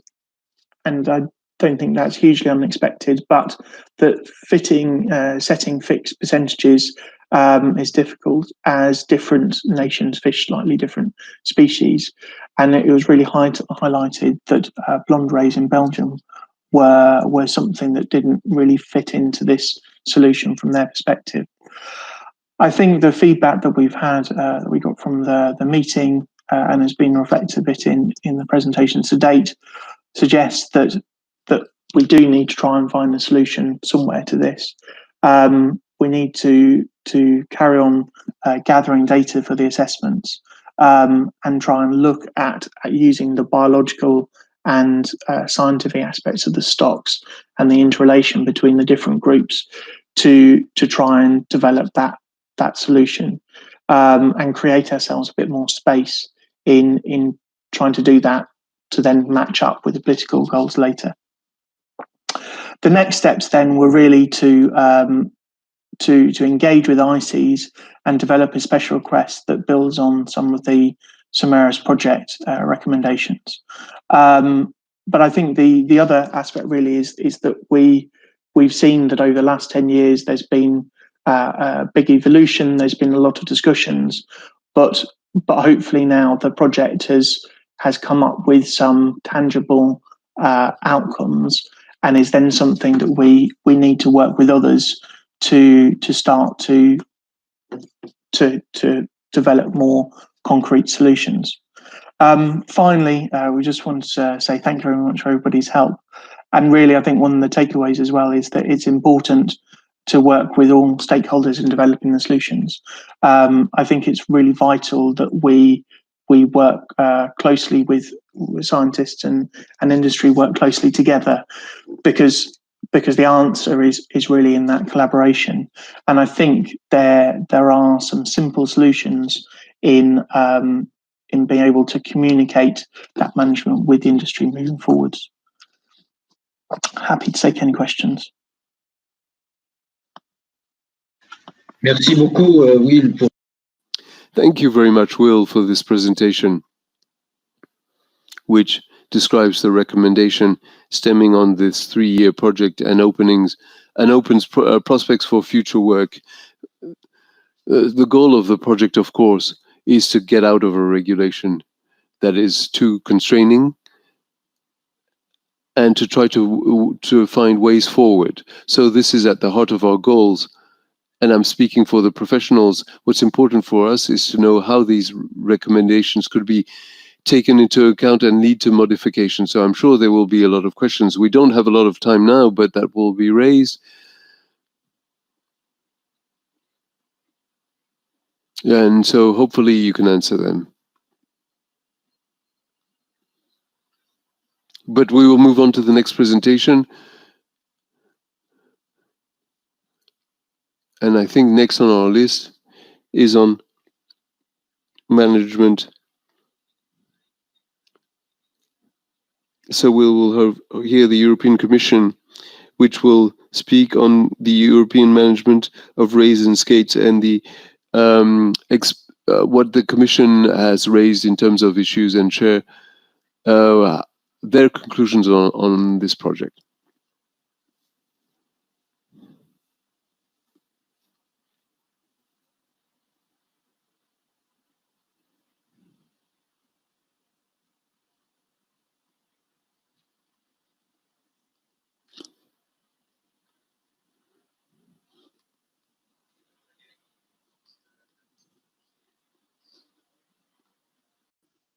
Be able to see my presentation.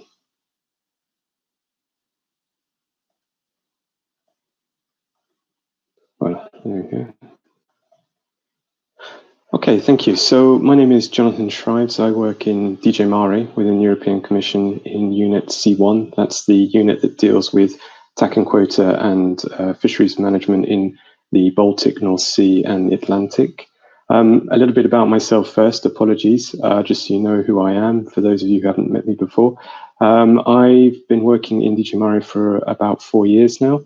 Prior to that, I worked in both fisheries control and also have a scientific background. I did some VEMCO acoustic tagging work on skates and rays when I worked in Jersey and the Channel Islands. So I have a bit of a mixed background.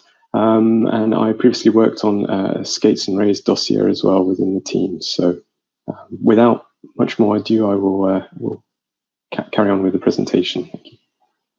So a little overview of what I'm going to talk about today. And of course, the huge caveat is that a lot of what I'm going to talk about is how the skates and rays have been managed previously.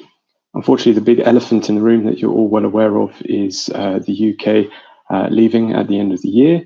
And of course, we will have something in the future going forward that at the moment has not been agreed. So a lot of what I'm talking about today is really looking at the structure at the EU level historically to try and give some insight into how some of the recommendations could potentially be moved forward.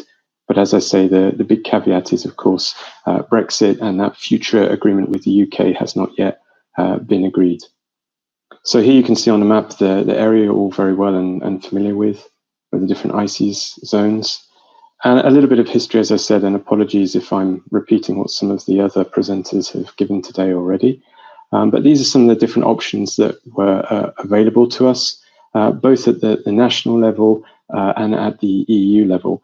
So you can see really what we deal with in the Commission is mostly the quota level, but of course, through the technical measures regulation, we can also look at gear and mesh size. We can also look at spatial temporal measures, so whether there be closed areas or closed seasons, the minimum sizes, and also there is also the effort regime that we can consider as well. On the other side, you have obviously the national level competences that I won't go into too much detail, but you can see in the middle of this diagram, there's a bit of overlap. So in terms of one of the recommendations that SUMARiS has made about the minimum sizes, historically the way forward with that, and as we've seen in process at the moment with other fish stocks, is to have a joint recommendation. And this is based on advice going from the regional advisory councils, so the ACs, and the member states regional groups, so the collection of member states for that region. They will then draft a joint recommendation, and that document might make a recommendation for a change to minimum sizes or set minimum sizes for recreational fishing, etc. That will then go to the STCF. That's our technical body in the Commission for looking at these questions with management and fisheries management. And they will then look at the data, supporting data, to understand what the impacts of that minimum size would do. They will then provide a report back to the Commission, and then the Commission will discuss again with the member states whether there needs to be any changes to that document, whether the minimum sizes are okay, whether they should be a duration to them, a period of review. And then we will draft the actual legal text. So that'll be a delegated act, which then goes through co-decisions. So of course, once it's gone from the Commission, it then has to go through the European Parliament, and they obviously have a scrutiny period and the possibility to make changes to that document. After all of that, once it's agreed, it then goes into force, and then you have your EU level technical measure. In terms of the tax setting, I will just touch upon this lightly because you're all well aware of the historical problems around the group TAC and the concerns over whether or not you are able to fully exploit very abundant species like thornback ray, or the protection that's afforded to more vulnerable species such as cuckoo ray. And here's just an example of the regulations. So as you all know, comes out the fishing opportunities at the end of the year, and within that we have the TAC. Obviously, this is an old document. You can see the UK in there, and of course, the format for this in the future will be modified, and I can't really comment at the moment because we don't know what that will look like going forward. But I just wanted to give you an example of what the legislation looked like, because there was discussion from the SUMARiS outcome about footnotes and various ways to modify the TAC.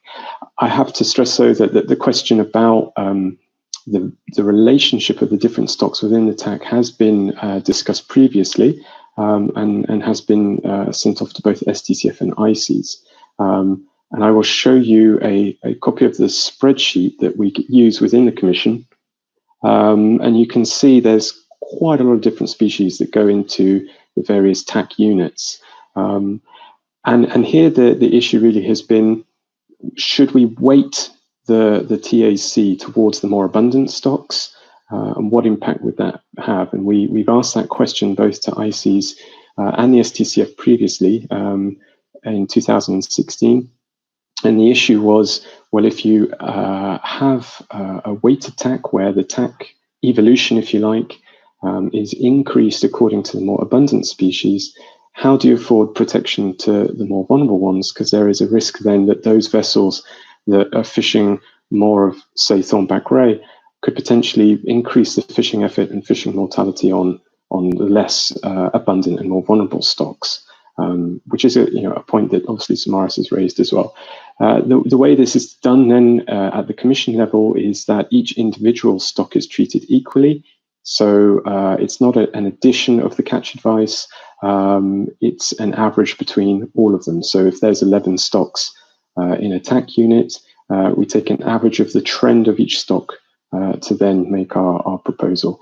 I agree there'll be criticism of that method, but of course the other method of weighting it towards more abundant stocks has not had a positive opinion from either ICES or STCF either.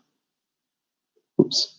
Then we had this good bit of work done by the Northwestern Waters AC and by the STCF in 2017. Some of you I've seen here are familiar faces who were present at the meeting the Commission organised in Brussels, where we got everybody together as a stakeholder engagement and came forward with some possible management measures, which were then reviewed by the STCF and then put forward to the member state regional groups. So very much dependent on what management objectives are chosen going forward in the future. And of course, as we know, the future is a little bit uncertain at the moment. In terms of the recommendations from SUMARiS, I've picked up on the two key ones here, which was the change to minimum sizes and not necessarily a separate TAC, but setting the TAC according to the abundance of thornback ray. These are just some of the questions that, of course, we would ask within the Commission when looking at these suggestions. So, as I touched upon, the main question is really how would this impact the catch advice for all the stocks caught? So, as you all know, it's not just thornback ray you catch in your nets. You've also got other species there. So, we'd have to understand the impact of changing the fishing pressure upon those stocks, particularly those that are data poor or very vulnerable, sensitive stocks. And then we have to understand how the survival exemption interacts with that. So, as you know, through another type of joint recommendation, we have exemption to allow discarding of skates and rays. So we have to try and take that into account as well. And then, of course, there's the political considerations, which we've touched a little bit on in the previous presentation by Will, which is that not all member states necessarily catch the same percentage. So we would really have to then think about whether or not that's acceptable to them, how that would work at a member state level. And of course, the big caveat being that the EU-UK negotiations are ongoing, and hopefully no one here knows. If they do know the outcome, then please let me know. But the key thing with these questions is then who would address them. And for that, we would most likely go to ICES, as Will touched upon, in terms of the catch options. So there it's really taking the great work that's been done by SUMARiS, the various survival work, and then the biological data will be feeding into the elasmobranch working group that Paddy is a member of and I think chair of. She will correct me if I'm wrong, and feeding into that information for the stock assessment. So there, SUMARiS has definitely been invaluable, and we have to thank you very much for the extra work and data that has been collected for filling into those catch options. In terms of the STCF, they of course would then look at any potential management measures and the interactions as they have done previously. And then, of course, we have to then consider how that future management measures would be implemented in legislation on the EU side, but also then on the UK side. That framework has not yet been agreed. So that's a bit of a caveat going forward. So just in summary, I've just taken you through a little bit about how the EU measures work, how we got to where we are, the key kind of routes historically for implementing recommendations or management recommendations has either been the tax, as you know, the quota system, or the joint recommendations. And then I just touched a little bit upon the SUMARiS recommendations and some of the questions we would talk about internally in the Commission. Last thing for me to do is to thank you all. I really must stress the work that you've done has been hugely influential. Although the Commission may not have been a very public face at a lot of your meetings, we have been talking a lot about SUMARiS, particularly the member states at councils and at various meetings. It's been a very influential piece of work. So thank you all for your time, and thank you for listening to my presentation, and I'm happy to take questions if the chair accepts. Thank you.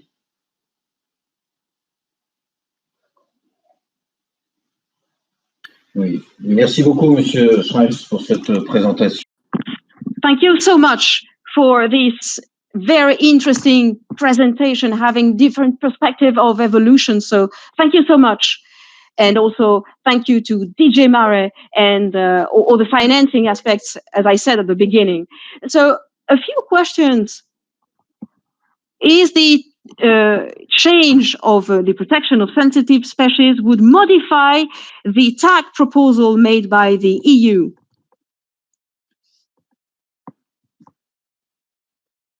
Correction correctly, would the change, yes, Potentially it could, because the evolution of vulnerable stocks, we look at the ICE's advice. So if there is more data in a vulnerable stock, it becomes less data poor, you are able to do a better, more detailed analysis and model, and the trend from ICES comes out as an increase for that stock. Of course, that would influence the overall TAC evolution. So, at the moment, if you have 10 species in a TAC and you have 5 with minus 20% advice and 5 with plus 20% advice, at the moment the TAC would come out as a zero, as a rollover, a 0% increase.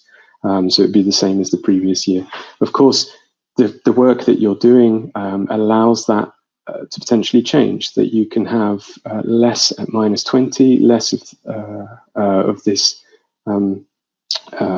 data poor approach of reducing TACs. So potentially the work you've done could very well change the TAC. Yes, thank you.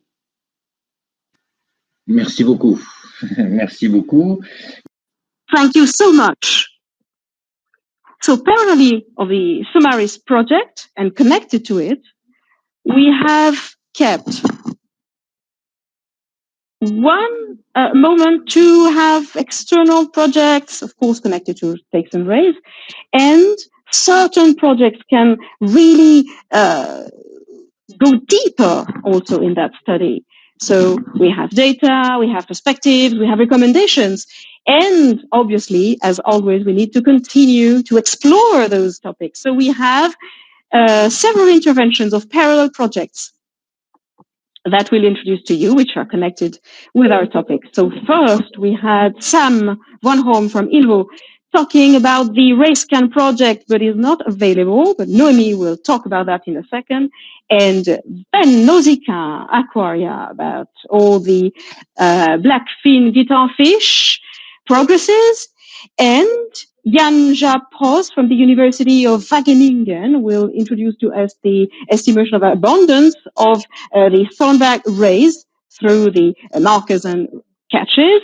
And Sofia Gracia Aranha, the University of Algarve in Portugal, will conclude this external project on Delasmop off the Portuguese coasts.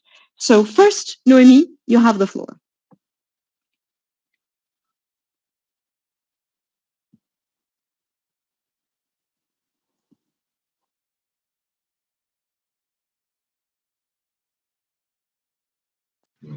Noemi, you're muted, just for info.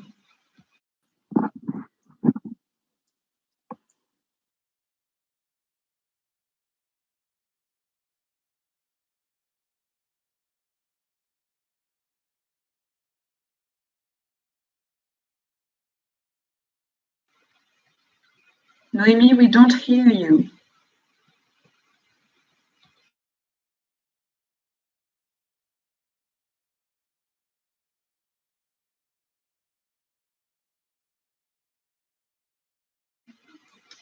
No problem, we wait.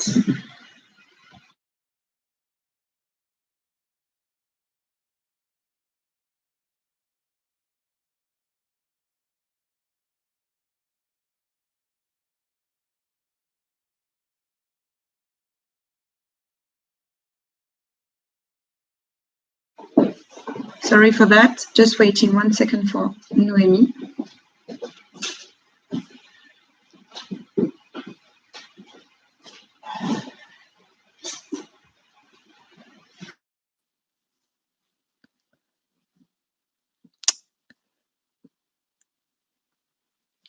Hello. Yeah, we hear you. Ah, okay. I will try to share again. I'm sorry. Can you see my screen? Perfect. Okay. I'm sorry about that. On behalf of my two colleagues, Justin and Sam, who couldn't join today, I will present their project called RaceScan.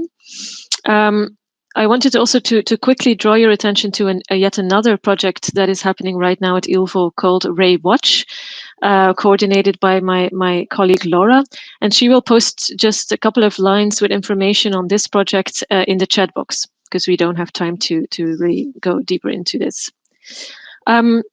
Concerning RayScan, as you are aware, there are quite some difficulties, with correctly identifying the different ray species, leading to a lot of misidentification.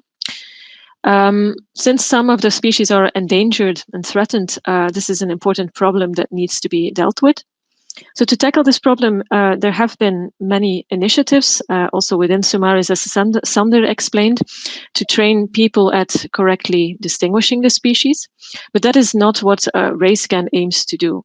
What RayScan aims to do is, instead of training people, we want to train one single system or software, which would then be able to support people in correctly identifying rays. So to deliver a system like that, we first needed to design a platform for data collection, and then to develop an app to make this service accessible for users. The good news is that, luckily for us, an app like this already exists. For instance, the app Seek from iNaturalist or OpsIdentify. These systems allow people to snap a picture with their phone, and then the app analyzes that image and will tell you what species it thinks it is. Currently, apps like these do not work for rays, and one of the reasons is that we do not have enough data, namely photos of rays at this moment. So in the first phase of this project, we needed to gather as many photos as we could from various sources, like fish auctions, scientific surveys, fishermen, and scientific observers. We are now in the second step of the project, where we are training the system with the collected data and testing it.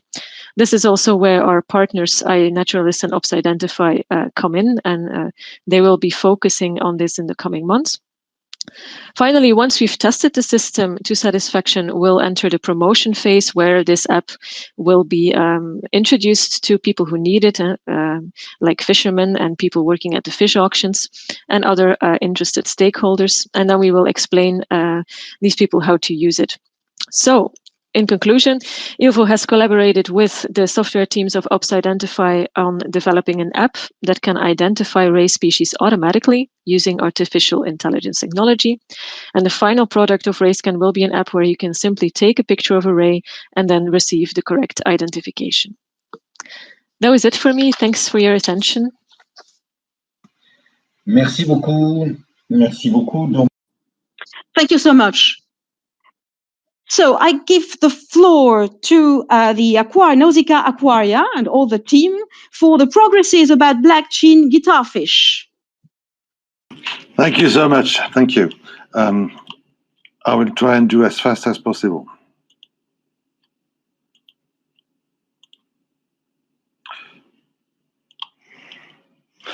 Hello again, everybody. Everyone, this is shortly the results of a study that is conducted here at Nausicaa by especially Renaud Herbert, who gave a lot of work, put a lot of work into that study for years. And we're very pleased and happy with the results that we could get, despite the status of that species. So it's about black-chin guitarfish. It's as you can see on the map, it's a species that's along the European coast as well. There is, except being put in Appendix 2 of CITES in November 2019, there is no protection measure being taken so far. And in the 10 years, we saw that species moving from vulnerable to critically endangered. It's a large animal. It's a large animal, and still, no. This is our the legacy that we will leave for the next generations. I believe it's not, but I'm not confident. This species is a viviparous. It's aplacental. It's a difference with Raya clavata or Raya in general. Aplacental viviparity, and maternotrophy means that in the female's belly you have a kind of milk that the babies do feed on during their growth inside the mother. As I could tell you, it's a large animal, and a litter is about 1 to 10 individuals. At birth, these animals are quite small. and it's a beautiful species. We keep the animal since 2009. Specimen that arrived from Portugal. You see, European fishermen did collect them, and since we have them, we've been trying to breed them, as we knew that there were only few institutions who were close to breeding them. Difficulties. So we eventually found solutions in order to get a reasonable amount of offspring. So you can see 131, that's a lot. They've been all distributed in European aquarium as part of a breeding program. And today it's a kind of also a genetic conservation. As today I can't tell whether this animal is still seen and is still living along the coast of Europe, which would be a pity if not. So all the results that were collected by Renaud, the guy you can see on the left of the picture, are in that book, which is called the European Monitoring Program of that species, and all aquariums belonging to the AUAC, a European Association of Aquarium Curators, are struggling and working hard in order for that species to exist in the next decade. We were very happy to have a second generation of animal, F1, born from baby that were born at our place, and we're working hard on that. And I take this opportunity to say that also for all this study, I would really like to thank all the people in Nausicaa, and especially Estelle, who did a lot of work on that. Estelle, thank you. And I'm speaking on behalf of Renaud Herber, and I hope we shall contribute to next studies on the breeding programs in the next years. Thank you. Merci Stéphane. Donc, concernant l'estimation de l'abondance de la population de raies, so much, and as far the marker and the population.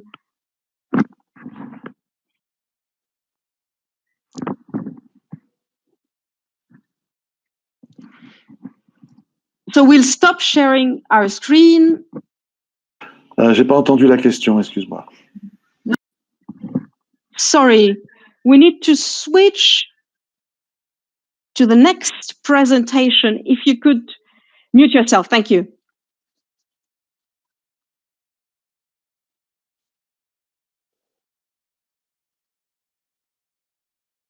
Jania Pousse, when you want, you have the floor.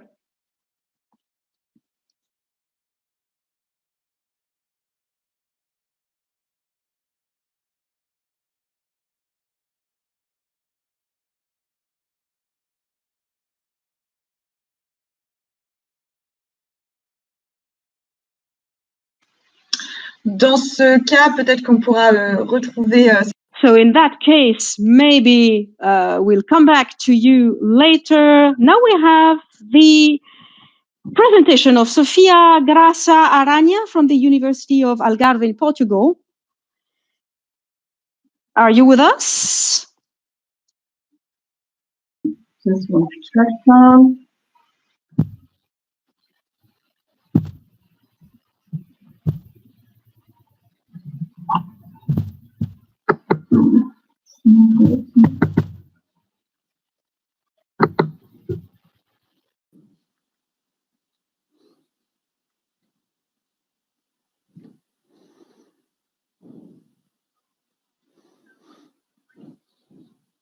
Going to present the very, very preliminary results from one part of the Gilas Moth project. And one of the goals is to assess the health status and the survival rates of the skates that we find in the offshore of the south of Portuguese coast. So for that, we are conducting seasonal trips on board crustacean bottom trawlers, more specifically. And from the last trip, we were able to collect 4 individual skates, 1 Haja clavata, 1 Leucohaja nevus, and 2 Leucohaja circularis. And they presented the reflex, it ranged from 1 to 2, and the injury score went from 0 to 5. 3 were in a good condition, the D score, and one of them were in a poor condition. And unfortunately, by the end of the 3 days, they were all dead. And we are still trying to figure out what happened. But as you can see here at the bottom, this case, she was present. All of this case, actually, they presented hemorrhages on the ventral side, and we still don't know if it was from the fisheries activities or if it was from the some kind of bacteria from one of the tanks. So here you can see the onboard holding tanks, and I'm taking some measures of oxygen and temperature. And here is the aquaria facility tanks, where we provided seawater. They were provided with seawater, of course, and some sand on the bottom. So if anyone has any suggestion that might help us to understand the causes of that, we are happy to here's my email address, and I'm happy to hear you. And thank you, and have a great morning.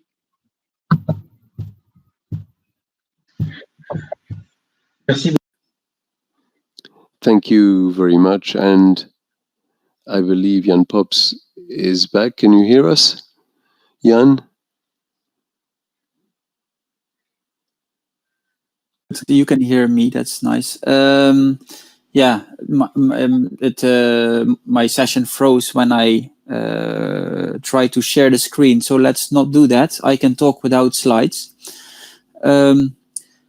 So I wanted to quickly show the InnoRace project, which is a collaborative project between the fishing industry and a number of research institutes and universities in the Netherlands.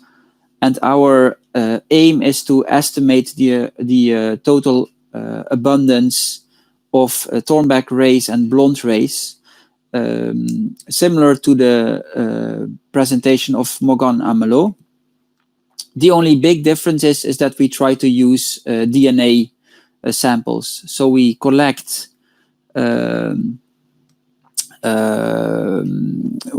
from a large number of individuals in the North Sea. We take a small tissue sample. So we take a scalpel and we take some flesh, and we have that analyzed, making some kind of a DNA fingerprint using a method that was actually partly developed by Ifremer in Nantes. And that DNA fingerprint identifies an individual uniquely, but also its brothers and sisters, or half brothers and sisters, and its parents. And now the trick is that if you know a bit about the age, so we also need to take age information coming, for instance, from the SUMARiS project. You take the age and you take the family relations that you observe in these DNA samples, you can come up with population abundance estimates. And this is quite novel in Europe. There is a very similar project that is ahead of us, I would say, like I said, in Ifremer Nantes on thornback rays in the Bay of Biscay. But it's also been applied to white sharks in, for instance, Australia and New Zealand, or southern bluefin tuna, also in the southern hemisphere. So this is what we are trying to do, to estimate how many rays there are using samples from commercial vessels or survey vessels and taking DNA samples. Thank you. Merci beaucoup donc pour cette merci à tous pour la présentation. Thank you all for these quick presentation of the project, also on rays that are external to SUMARiS, but that we will follow with great attention. We follow their evolution. So this brings us to the end of this series of presentations. So the time to conclude has come by saying that the whole team here, and I believe that is the case for you as well, that we are very sad that this happens in these circumstances. We all know Nausicaa was going to host us. We could all have taken lunch in front of the aquarium looking at rays and other fish. Unfortunately, this cannot be the case. And for not, we're somewhat bitter because this is 3 years of project. But I'm now wearing my hat as responsible of my professional organization. I believe it's shared by the other producers who took part in this project. We're delighted with this project, both on the topic in and of itself. We understand its importance, but it also shows that the fishermen today also wish to contribute to research. They also want to improve practices because they are, of course, concerned by the evolution of resources. And it's not just that we are subjected to the decisions that were made and that were made for some and will continue to be made for some species due to the lack of knowledge, or sometimes precautionary principle, which shows the way to follow for the professional industry, for the industry to show that they should be involved in research and innovation. And so this is a source of satisfaction. And of course, to conclude, we can't conclude without thanking, and it's not pro forma. We want to thank first the Secretariat for the financing and the support, as well as the France region that financed this project, or the whole consortium. You have all worked hand in hand, discussed the 30 meetings that were held, all the professionals who were committed, who did sampling in addition to their daily work, all the observers that allowed to develop the database, the graphic support to our tools. We thank, of course, the high-level groups, these focus groups, these IC's groups that have allowed us to make progress on the project, and the Pêche and Aquaculture Directorate and DG Mare. And thank you for the presentation that was made to the representative of the Commission. We also thank the Commission, but I also would have to thank Sarah Christina, who's there listening to us. For 3 years, you know her well, because I will imagine that one after the other, she has had to chase you all, and this was her role. It's a difficult role to coordinate a project such as this, which is quite ambitious, and I would be unfair if I didn't congratulate Manu Joguet, who was at my side, who followed the project and who was strongly involved in this project. So we cannot clap in the current conditions today, but we can send a thumbs up or do what you will. But personally, I wanted to thank them publicly. All the scientific work, the video and tools are visible on the SUMARiS website. We hope, and this is the goal, to be able to submit our proposals as requests to ICES, and we will continue to follow, since our economic activity depends to this. So we will follow the evolution on these matters. We remain open to further partnership in scientific research and improving the stock management. A few figures to conclude. This project was prolific, since 5 babies were born in the consortium during the project. There were 5 years of work and a project. Thank you all, and see you soon.